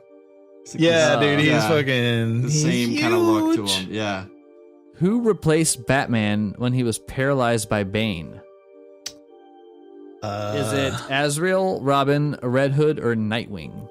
Nightwing?